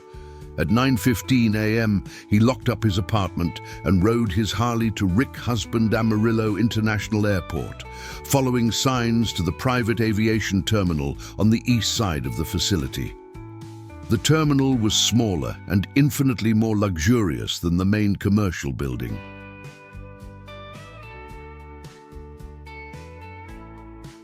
Carter parked his bike in a designated area, grabbed his bag, and walked into a reception area that looked more like a high-end hotel lobby than an airport. Leather furniture, soft lighting, and a beautiful young woman behind a reception desk who greeted him with a professional smile. "Good morning, how can I help you?" "I'm Carter Thompson. I believe I'm scheduled on a flight to Sedona." Recognition flashed across her face. "Of course, Mr. Thompson. Mr. Delaney is already here." "I'll let him know you've arrived. Can I get you any coffee or water while you wait?" "Coffee would be great, thanks." She poured him a cup from a carafe that probably contained better coffee than Carter had ever made in his life, and moments later, Paul Delaney appeared from a side door. "Carter, good morning, right on time. The pilots are doing their final checks now, so we should be wheels up in about 15 minutes. Ready? As ready as I'll ever be."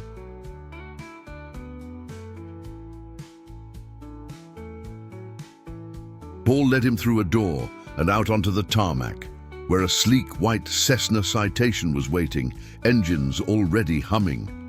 It was smaller than Carter had expected, but far more luxurious than any aircraft he'd ever seen up close. A pilot in uniform stood at the base of the stairs. "Mr. Thompson, welcome aboard. I'm Captain Jennifer Matthews. We'll be flying you to Sedona this morning. Should be a smooth flight, about an hour and 40 minutes. Make yourself comfortable."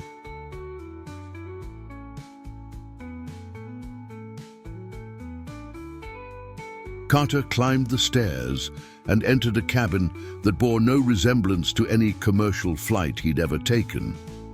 Instead of rows of cramped seats, there were 8 large leather chairs arranged in a configuration that encouraged conversation, with polished wood accents and enough legroom that even a tall person could stretch out comfortably. Paul Delaney took a seat across from Carter as the co-pilot closed and secured the door. "First time on a private jet?" Paul asked, with a knowing smile. "That obvious? You have the same expression I had the first time Mrs. Harrison invited me along on a business trip. Don't worry, you get used to it. Relatively speaking."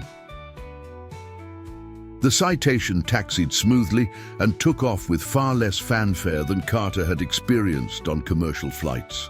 Within minutes, they were climbing over the Texas Panhandle, and Carter could see Amarillo spreading out below him, familiar landmarks reduced to tiny details in a vast landscape. Paul turned out to be good company. He'd been with Harrison Enterprises for 6 years, prior to which he'd spent 12 years in the Army, including multiple deployments to Iraq and Afghanistan. He'd started as a basic security contractor and worked his way up to head of personal security for the Harrison family. "Dorothy's tough," Paul said with obvious affection. "When I started, I thought I'd be babysitting a wealthy old lady who needed someone to carry her shopping bags."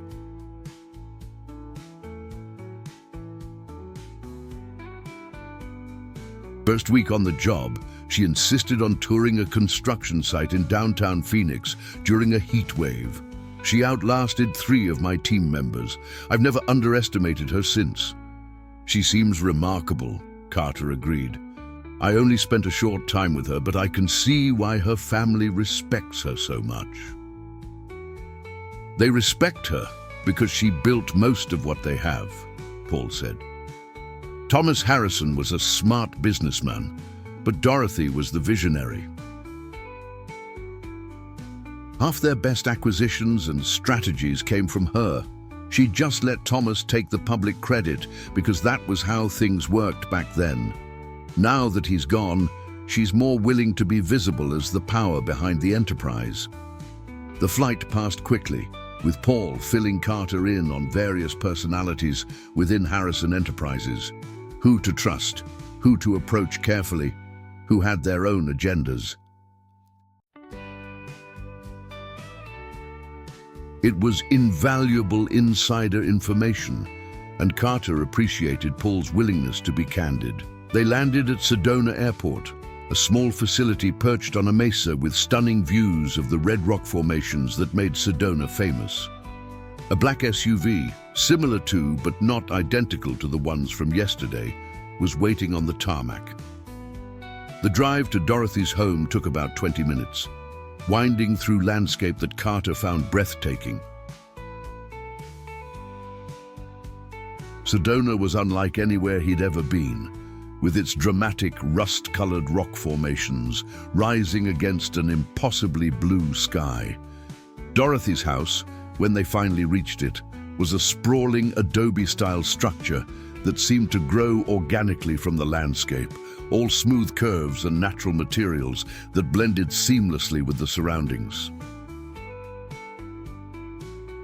A staff member greeted them at the entrance and showed Carter to a guest room that was larger than his entire apartment bedroom and bathroom combined.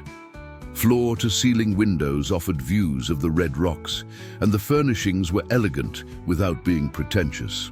"Mrs. Harrison asked that you rest and refresh yourself," the staff member, a friendly woman named Maria, explained.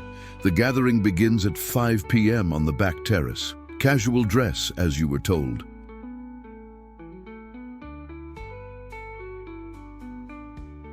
"If you need anything at all, just pick up the phone and dial 0. After Maria left, Carter stood at the window for a long time, just looking at the view and trying to process the trajectory of his week. Monday, he'd been a courier rider with a routine job and a predictable life. Friday, he was standing in a millionaire's guest room in Sedona, preparing to meet executives and key personnel from a major corporation where he would soon work. The road had definitely thrown him some unexpected turns. At 4:45 p.m., Carter made his way to the back terrace, following the sound of conversation and soft music. The terrace was expansive, with multiple seating areas, an outdoor kitchen, and that same stunning view of the red rocks, now bathed in the golden light of late afternoon.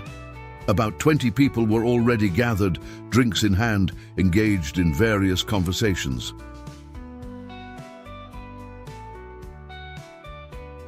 Dorothy spotted him immediately and came over, moving more easily than she had yesterday. "Carter, I'm so glad you could make it. Come, let me introduce you to everyone." What followed was a whirlwind of names and faces. Wesley was there, of course, greeting Carter warmly and introducing him to his wife, Amanda, and their college-age daughter, Claire.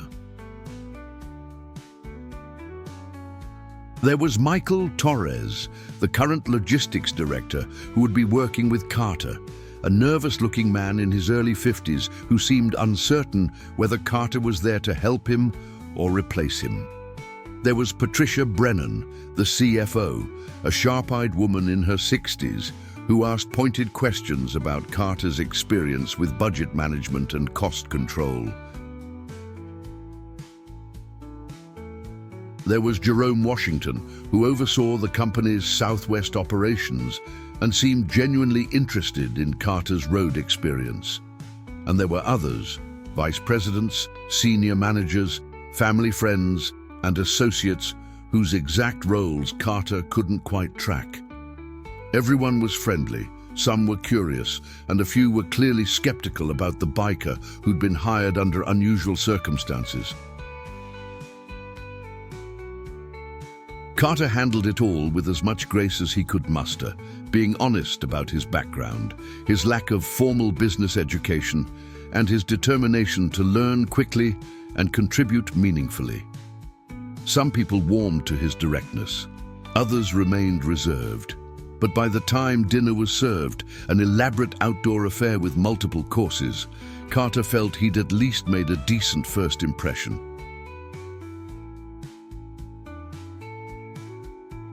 He found himself seated between Wesley and Jerome Washington, which felt strategic but also comfortable.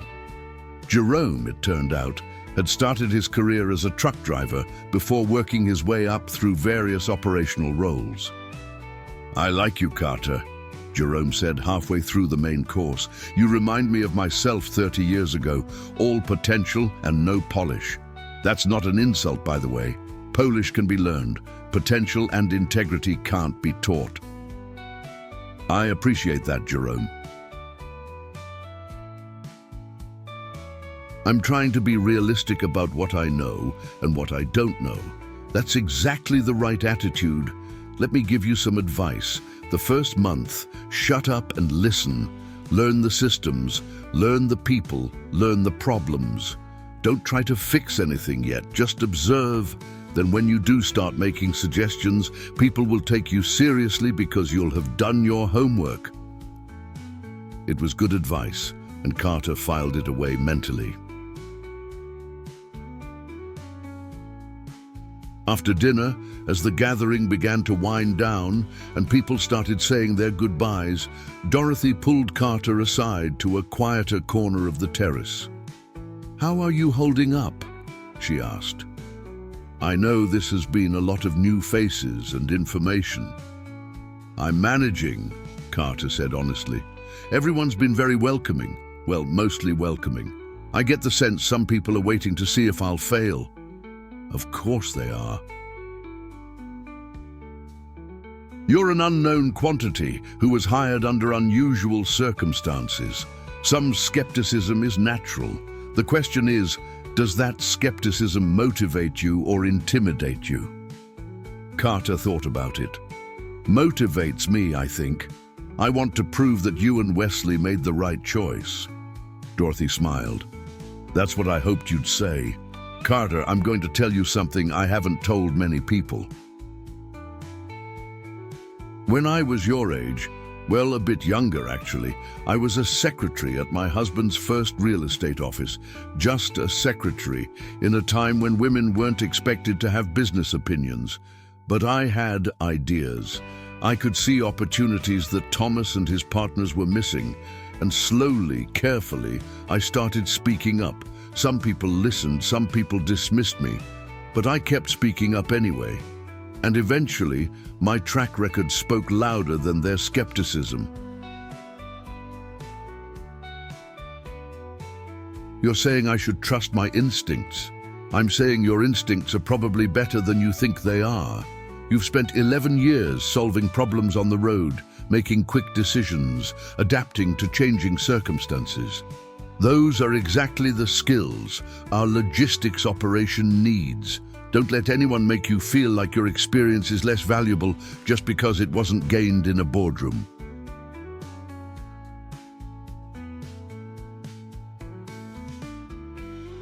Carter felt something shift in his chest, a loosening of tension he hadn't fully realized he was carrying. "Thank you, Mrs. Harrison. That means a great deal to me." "Good. Now go get some rest. Tomorrow we'll show you some of our facilities here in the Sedona area, give you a better sense of what we do. And then Sunday we'll fly you home so you can prepare for your official start on Monday. Does that sound all right?" "That sounds perfect." Carter slept better that night than he had in weeks, in a bed that was probably worth more than his motorcycle, in a house that represented a world he'd never imagined being part of. But somewhere in his dreams, he was back on I-40, riding through the desert with the sun on his face and the roads stretching endlessly ahead, because no matter how much his circumstances changed, some essential part of him would always belong to the road. Carter's first official month at Harrison Enterprises was simultaneously exhilarating and overwhelming. Following Jerome Washington's advice, he spent the first 2 weeks primarily observing, shadowing Michael Torres, the existing logistics director, riding along with various courier and delivery personnel, visiting warehouses and distribution centers in Phoenix, Albuquerque, and El Paso. and compiling detailed notes on everything he saw. What he found wasn't pretty. The logistics division of Harrison Enterprises was plagued by inefficiencies that would have gotten people fired at cross-country logistics. Despite all of Raymond Foster's faults, he at least understood operational basics. Routes were poorly planned, with drivers sometimes crisscrossing the same territories multiple times in a single day. Communication between dispatch and field personnel was chaotic, relying on outdated software and personal phone calls. Maintenance on vehicles was reactive rather than preventative, leading to frequent breakdowns and costly repairs. And perhaps most problematically, there was no consistent training program. New hires were essentially thrown into the field and expected to figure things out. Michael Torres, to his credit, was aware of most of these problems. He simply didn't have the background or authority to fix them.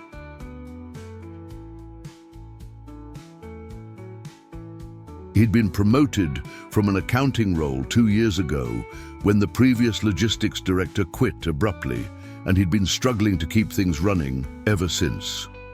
"I know it's a mess," Michael admitted during their second week after Carter had accompanied him on a particularly disastrous day of missed deliveries and miscommunications. "I've tried to implement changes, but I don't really understand the ground-level work the way you do."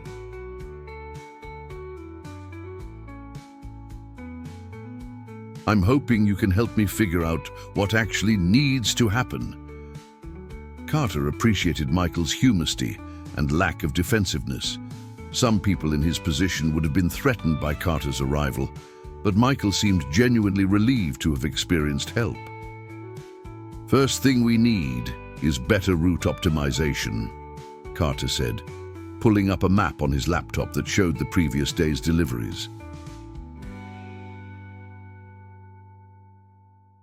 "Look at this. We had 3 different drivers in the Phoenix metro area yesterday, and their routes overlapped in at least 6 places. That's wasted fuel, wasted time, and wasted money. If we consolidated and planned more efficiently, we could probably handle the same delivery volume with fewer drivers or expand our capacity without adding staff." Michael peered at the map. "How would we do that? We don't have route optimization software. Then we need to get some." There are several good commercial options designed specifically for logistics operations. I've been researching them. Initial investment is probably $15,000 to $20,000 for a system that would work for our current scale, but the ROI would be immediate. $20,000? Michael looked nervous. "That would need to go through Patricia and the budget approval process. That takes weeks." "Then we need to start that process now," Carter said firmly.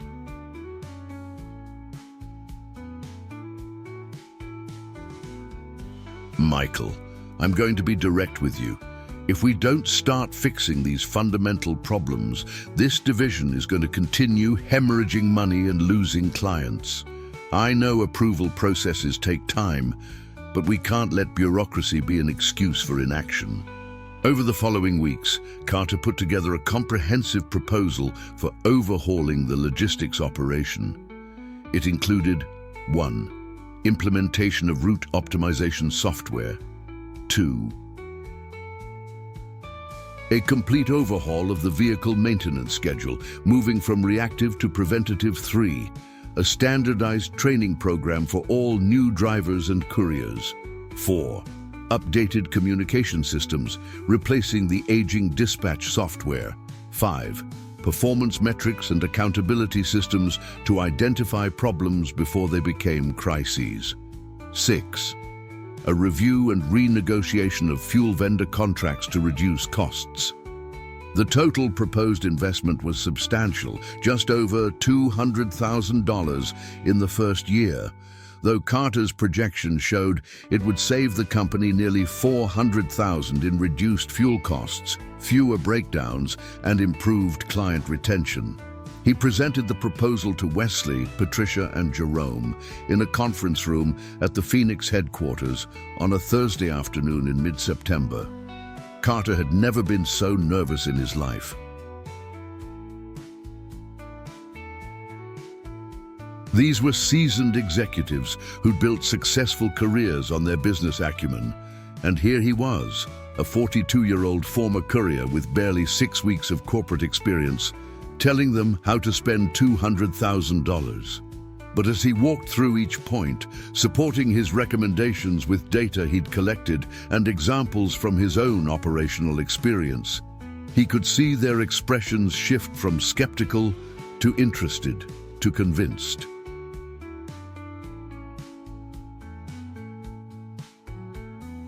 "This is thorough work, Carter," Patricia said when he finished. She was the one he'd been most worried about. CFOs were notoriously tight with budgets, and she'd seemed the most skeptical of his hiring.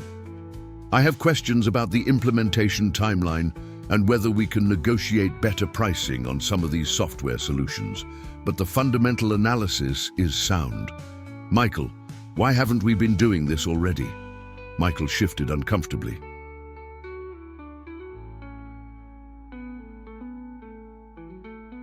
"I've tried to address some of these issues, but I didn't have the operational background to know what the real priorities should be. And frankly, I didn't have the credibility with the field staff. When I suggested changes, they tended to push back because they didn't think I understood their work." "And they push back with you, Carter?" Jerome asked. "Some do," Carter admitted, "but less because I've been out there with them.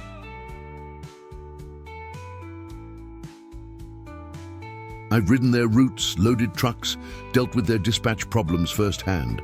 They know I'm not making suggestions from an ivory tower. I'm making suggestions from experience." Wesley leaned back in his chair, a satisfied expression on his face. "This is exactly why we hired you, Carter. Not just for the technical knowledge, but for the credibility.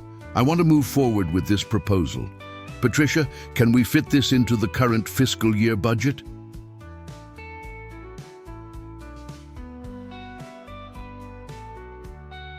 Patricia consulted her tablet, her fingers flying across the screen. "We'd need to reallocate from the capital projects reserve, but yes, it's feasible. I'd want to phase the implementation, route optimization software, and maintenance overhaul first, since those have the quickest ROI, then training programs and communication systems in Q1 of next year." "That works for me," Carter said. "Honestly, that's probably a smarter approach than trying to implement everything at once anyway."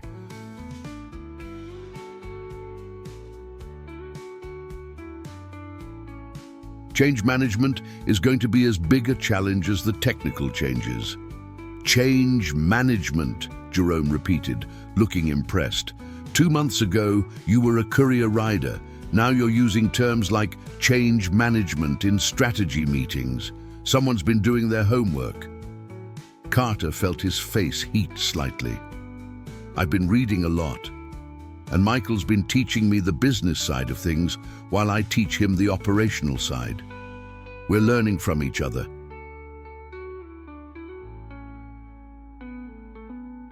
The proposal was approved, and implementation began the following week. Carter threw himself into the work with the same intensity he'd once reserved for long-haul rides, up early, working late, managing dozens of details simultaneously.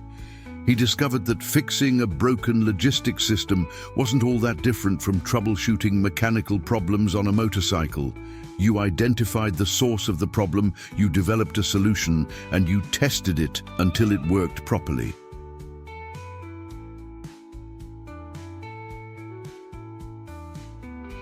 The route optimization software went live in early October, and within 2 weeks, the efficiency gains were obvious.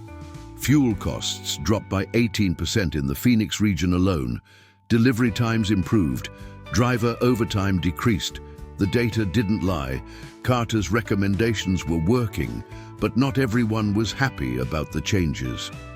In late October, Carter flew to El Paso to oversee the implementation of the new maintenance protocols at the regional facility there.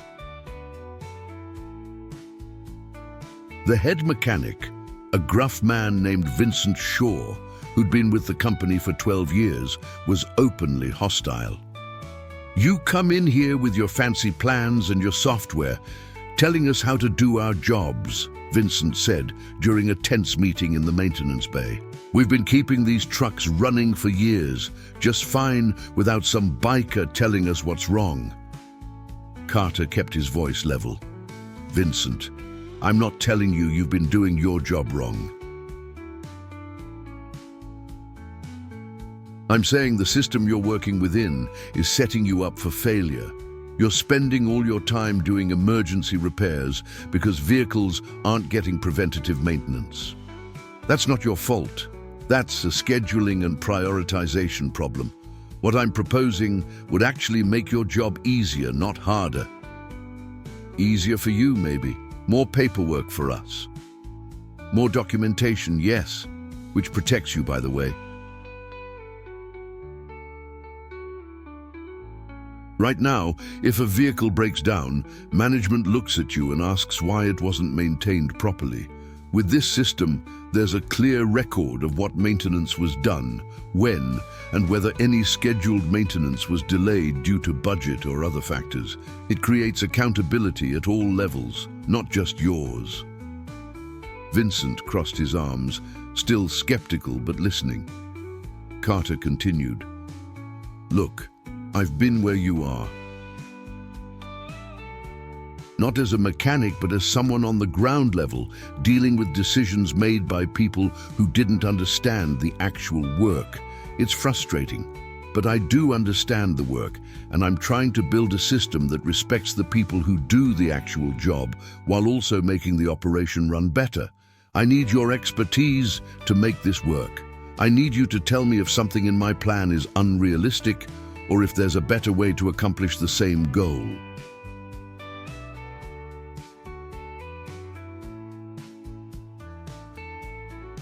The tension in Vincent's posture eased slightly. "You actually want our input? Absolutely. I've got the framework, but you and your team know details about these specific vehicles and this specific facility that I don't. Help me make this better." It wasn't an instant transformation, but Vincent's hostility shifted to cautious cooperation. Over the next week, he and his team provided valuable feedback that helped Carter refine the maintenance protocols.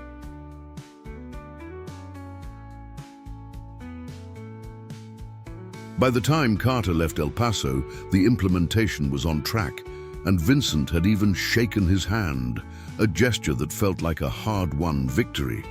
Similar scenes played out across all the Harrison Enterprises logistics facilities. Some people embraced the changes enthusiastically, some adapted grudgingly, and a few resisted to the point where they ultimately left the company. But slowly, steadily, the operation was transforming. By December, the results were undeniable.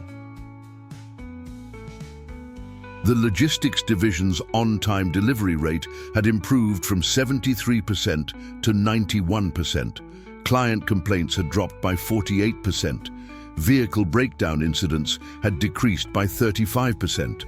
And perhaps most importantly, the division had actually gained 3 new major clients who'd been impressed by the improved reliability.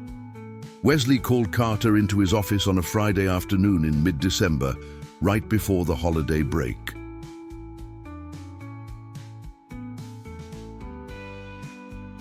"I wanted to talk to you before you head out for Christmas," Wesley said, gesturing for Carter to sit. "I've been reviewing the Q4 numbers for logistics, and I'm extremely impressed. You've accomplished in 4 months what we struggled to accomplish in 4 years. It's not just me," Carter said automatically. "Michael's been great to work with, and the field staff have really stepped up once they understood what we were trying to do."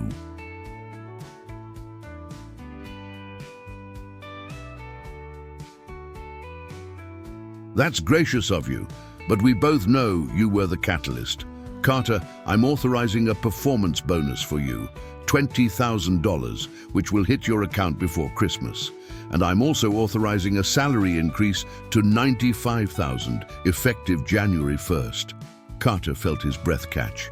$20,000. That was more money than he'd ever had at one time in his life.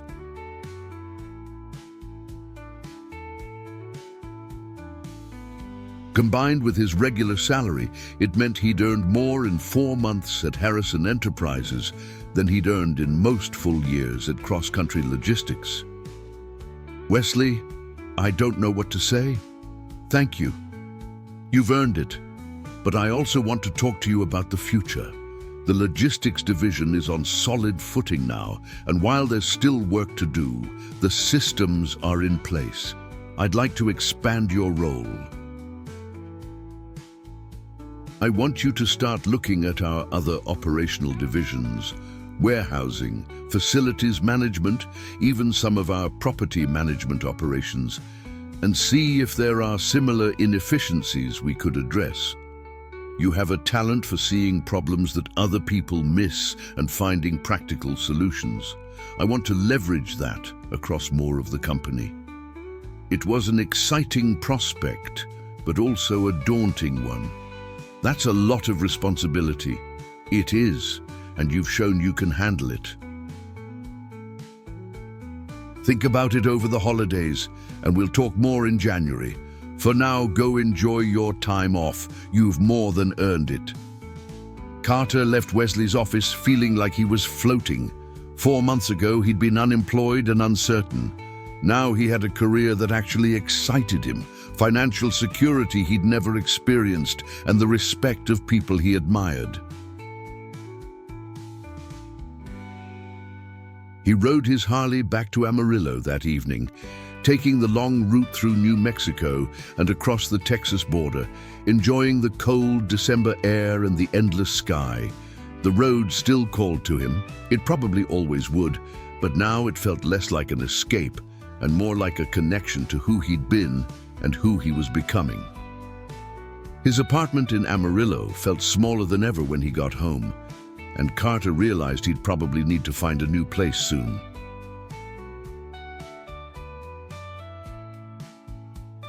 Not because the current apartment was terrible, but because his life had outgrown it. He could afford something better now, something that felt less temporary and more like an actual home. But that was a problem for the new year.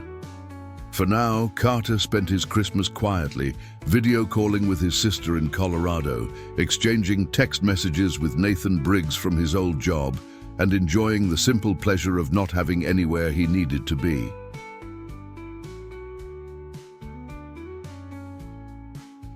On December 28th, his phone rang with Dorothy Harrison's name on the caller ID. "Carter, dear, how was your Christmas?"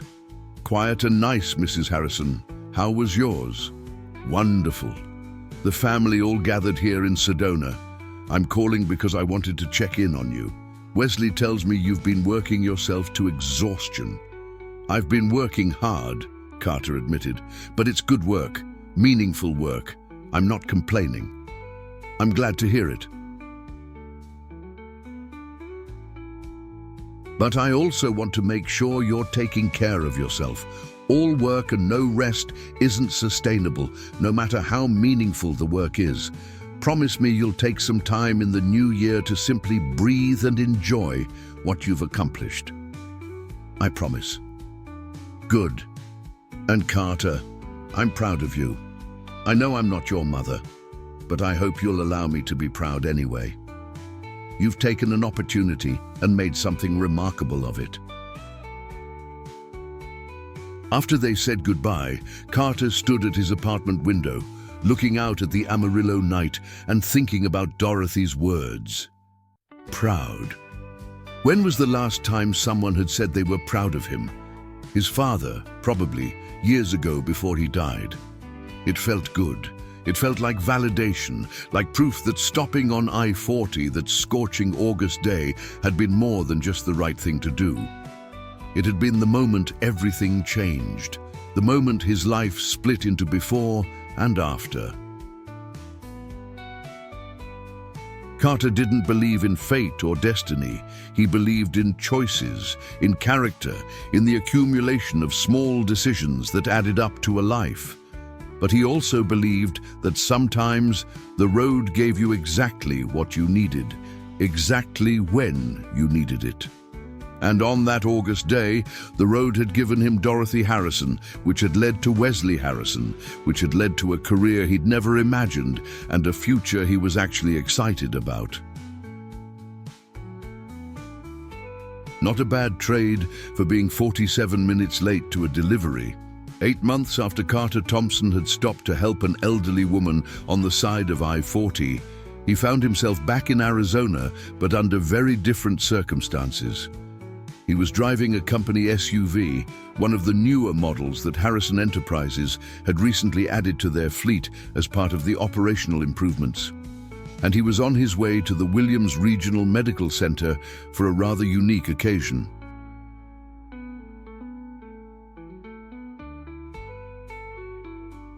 It was late April, and the Arizona spring was beautiful, with wildflowers blooming along the highways and temperatures that were warm but not yet oppressive. Carter had flown into Flagstaff that morning and picked up the SUV at the airport. He had meetings scheduled in Phoenix tomorrow to review the logistics division's Q1 performance, but today was about something else entirely. Today was about coming full circle.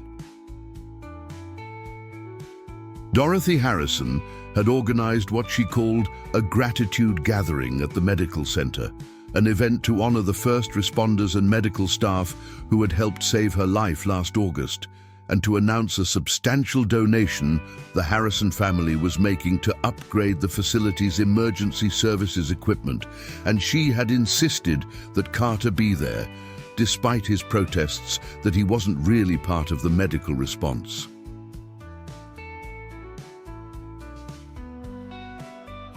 "You were the first responder, dear," Dorothy had told him over the phone last week.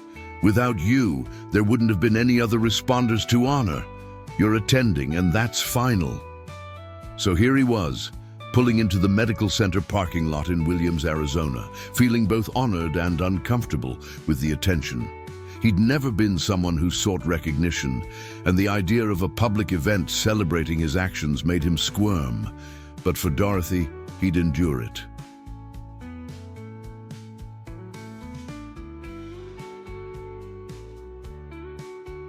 The event was being held in a community room at the medical center, and when Carter arrived, it was already filling with people. He recognized some faces from his time at Harrison Enterprises. Wesley was there with his wife Amanda, Jerome Washington had made the trip, and several other executives had come to represent the company. But there were also people Carter didn't know: local officials, medical staff, and what looked like members of the press.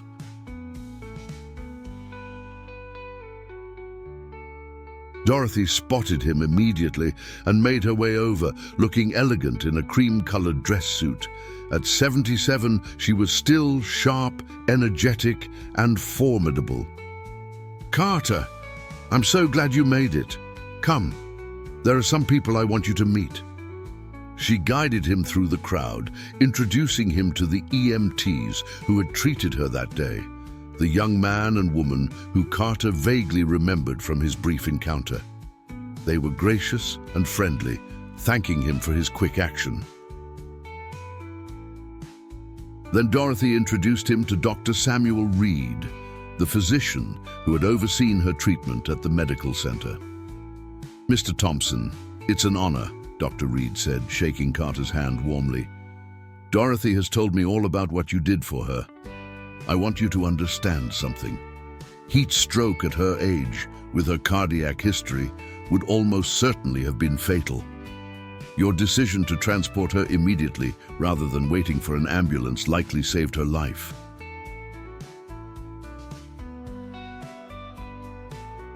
The EMTs confirmed she was already showing advanced symptoms when they evaluated her.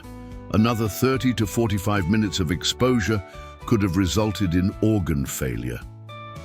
The clinical description of how close Dorothy had come to dying made Carter's stomach clench.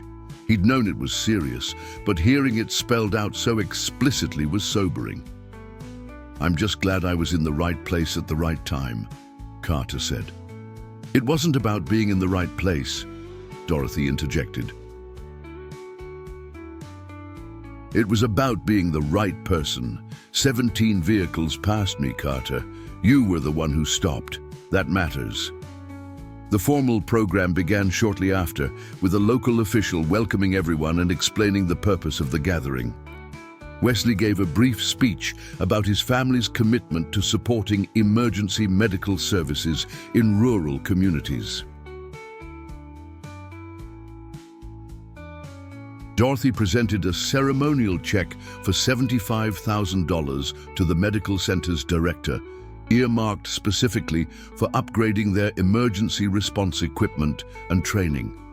And then, to Carter's mortification, Dorothy called him to the front of the room. "I want to take a moment to recognize someone very special," Dorothy said, her voice carrying clearly through the room. "Last August, I made what might have been a fatal mistake. I attempted to drive from Gallup to Sedona in my aging Honda Accord in 108-degree heat without properly checking my vehicle's condition. My car broke down on I-40 and I found myself stranded in conditions that were rapidly becoming life-threatening." She turned to look at Carter, who stood awkwardly next to her, wishing he could disappear. Carter Thompson, a courier rider for a logistics company, was on a time-sensitive delivery that day. He had a deadline to meet, a job to complete. But when he saw my car on the side of the road, he didn't hesitate. He stopped. He assessed the situation. He recognized that I was in medical distress, and he made a choice. He chose my life over his deadline. Dorothy's voice wavered slightly with emotion. That choice cost Carter his job. He was late to his delivery, and his employer fired him. He lost his livelihood because he refused to value corporate deadlines over human life. That's the kind of character we're honoring here today, the kind of character that doesn't calculate costs before doing the right thing. There was applause from the gathered crowd, and Carter felt his face burning. This was exactly the kind of attention he'd hoped to avoid. "But this story has a happy ending," Dorothy continued, smiling now, "because sometimes good deeds do get rewarded."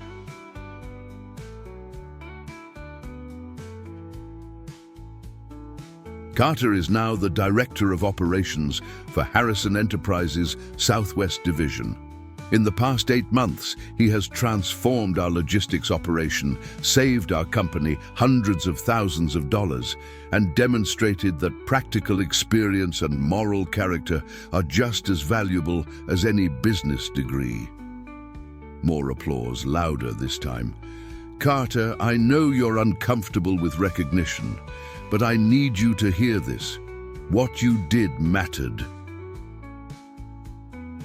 It mattered to me, it mattered to my family, and it should matter to everyone in this room. In a world where people are constantly told to mind their own business, to keep their heads down, to prioritize efficiency over humanity, you did the opposite. You stopped, you helped, you cared, and I will be grateful to you for the rest of my life." Dorothy handed Carter a plaque, a simple but elegant piece with an engraved message. "To Carter Thompson, who proved that integrity and compassion are not luxuries, but necessities. With eternal gratitude, the Harrison family." Carter accepted the plaque, his throat tight with emotion. "Thank you, Mrs. Harrison. I don't really know what to say except that I'd do it again in a heartbeat. Every time, no hesitation." "I know you would," Dorothy said softly. "That's exactly who you are." After the formal program ended, the gathering became more social, with refreshments and conversation. Carter found himself talking with various people, the EMTs, local officials, medical staff, and members of the press who wanted to interview him about his experience. He tried to deflect attention, to keep the focus on the medical professionals and first responders who did this kind of work every day. But people seemed genuinely interested in his story. Later, as the crowd was thinning, Jerome Washington pulled Carter aside. "That was quite a moment up there," Jerome said. "How are you feeling?" "Honestly, like I want to crawl into a hole and hide. I'm not good at being the center of attention."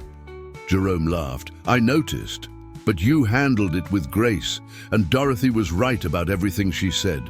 You made a choice that most people wouldn't have made, and it says something profound about your character."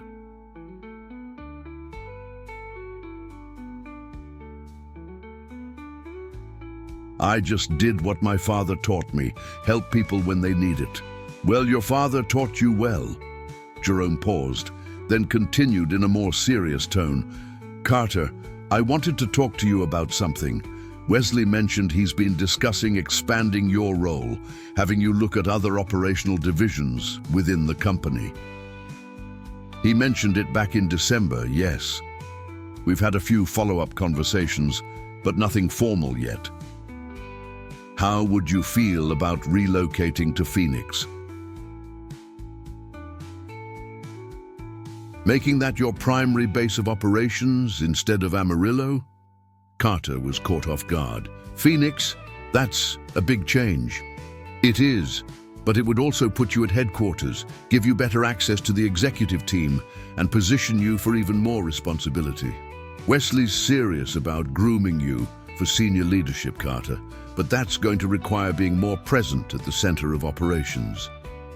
The idea of leaving Amarillo was strange.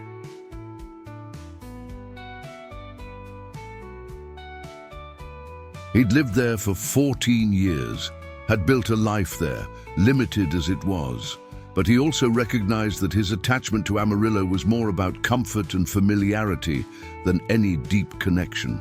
His apartment was just an apartment. His few friendships there were pleasant but not profound. "I'd need to think about it," Carter said. "Talk to Wesley more about what that would look like, but I'm not opposed to the idea. That's all I'm asking. Just think about it. And know that you have a lot of people here who believe in you and want to see you succeed." As the event finally wound down and people began to depart, Carter found himself standing in the parking lot with Dorothy and Wesley, looking out at the Arizona landscape that had been the backdrop for the incident that changed everything. "Thank you for organizing this, Mrs. Harrison," Carter said. "I know I complained about it, but it was actually really meaningful to see everyone who was part of that day." "You're welcome, dear. And I hope you heard what people were saying, not just about that specific day, but about who you are and what you're capable of. Sometimes we need other people to reflect back to us what we can't see in ourselves." Wesley checked his watch. "Carter, if you're driving to Phoenix tonight, you should probably get going."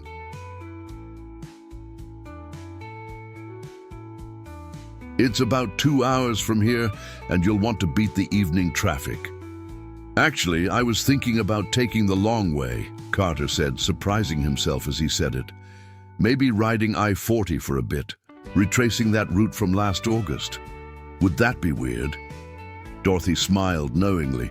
"Not weird at all. Sometimes we need to revisit the places where our lives changed, to integrate the past with the present."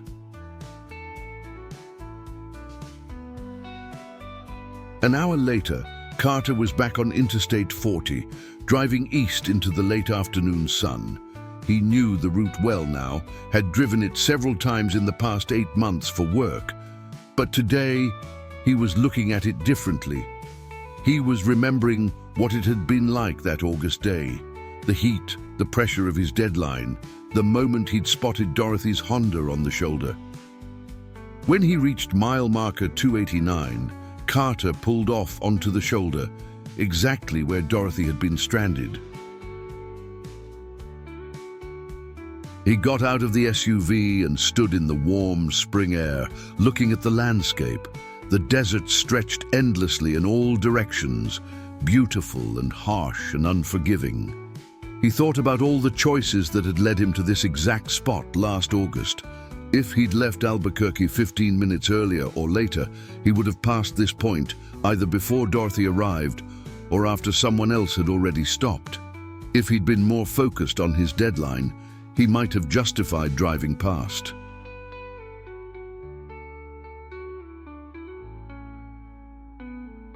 If Raymond Foster had been more understanding, he might have kept his old job and never met Wesley Harrison. But all of those ifs were meaningless, because this was the timeline that had actually happened. He had been here at exactly the right moment, and he had made exactly the right choice. And everything that came after, the job, the career, the purpose, had flowed from that single decision. Carter pulled out his phone and took a photo of the spot, not for any particular reason, except to mark the moment. Then he got back in his SUV and continued toward Phoenix, feeling more settled and certain than he had in months. The relocation to Phoenix ended up happening in June. Carter found a small house in a quiet neighborhood on the east side of the city. Nothing fancy, but substantially nicer than his apartment in Amarillo.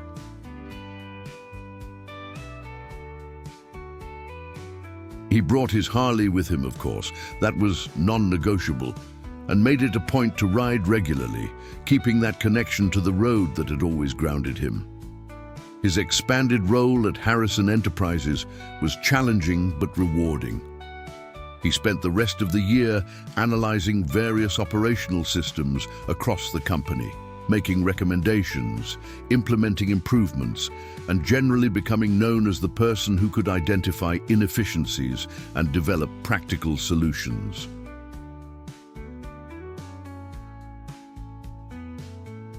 By December, Wesley was referring to him as the Director of Operational Excellence, with a corresponding salary that made Carter's head spin. But perhaps more importantly, Carter had found something he'd been missing for most of his adult life: a sense of belonging. He had mentors in Dorothy, Wesley, and Jerome. He had genuine friendships with several colleagues at the company. He had work that felt meaningful beyond just earning a paycheck. And he had the knowledge that his values, the ones his father had taught him, the ones that had guided him to stop on I-40 that day, weren't liabilities in the business world. They were assets, perhaps the most important ones. On a warm evening in December, almost 16 months after the incident that had changed his life, Carter received a call from an unknown number. He almost didn't answer, but something made him pick up. "Is this Carter Thompson?" a young man's voice asked. "Speaking." "Who's this?" "My name is Daniel Hoffman. You don't know me, but I wanted to call and thank you. I read an article about what you did for Dorothy Harrison, about how you stopped to help her even though it cost you your job. And it inspired me to do something I'd been too scared to do." Carter sat down, intrigued. "What did you do?" "I'm a paramedic. 2 weeks ago I was off duty, driving home from visiting my girlfriend.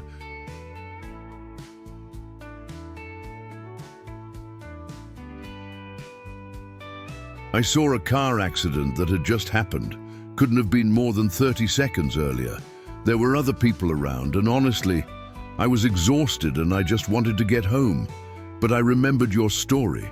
I thought, if Carter Thompson could sacrifice his job to help someone, I can stop and help when I'm literally trained to do this." What happened? I stopped. I did what I could until on-duty EMTs arrived.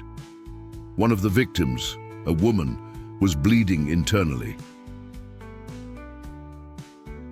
The ER doctor told me later that if I hadn't stopped, if she'd waited even another 5 minutes for the ambulance to arrive, she probably wouldn't have made it. I saved her life, Mr. Thompson, because you inspired me to stop. Carter felt his chest tighten with emotion. Daniel, you didn't save her because of me. You saved her because you're a good person who made a good choice. Maybe. But your story gave me the push I needed. And I wanted you to know that what you did is still rippling outward, still inspiring people, so thank you. After Daniel hung up, Carter sat in his living room for a long time, staring at nothing, thinking about ripples and choices and the impossible way that one moment could branch out into countless other moments, touching lives in ways you'd never know about. He thought about his father, who taught him the road code.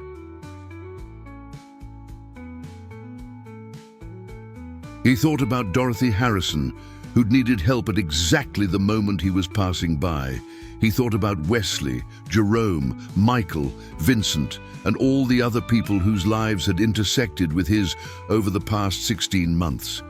And he thought about Daniel Hoffman, a paramedic he'd never met, who'd saved a woman's life because Carter's story had inspired him to stop. Maybe that was the real point of everything, not the job, not the money, not even the recognition.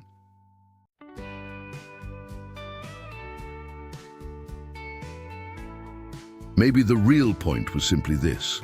When you lived according to your values, when you did the right thing even when it cost you something, you created permission for others to do the same. You created ripples. Carter picked up his phone and sent a text to Dorothy. Thank you for everything, for being someone worth stopping for, and for reminding me that doing the right thing matters. I'm grateful every day for that broken down Honda on I-40.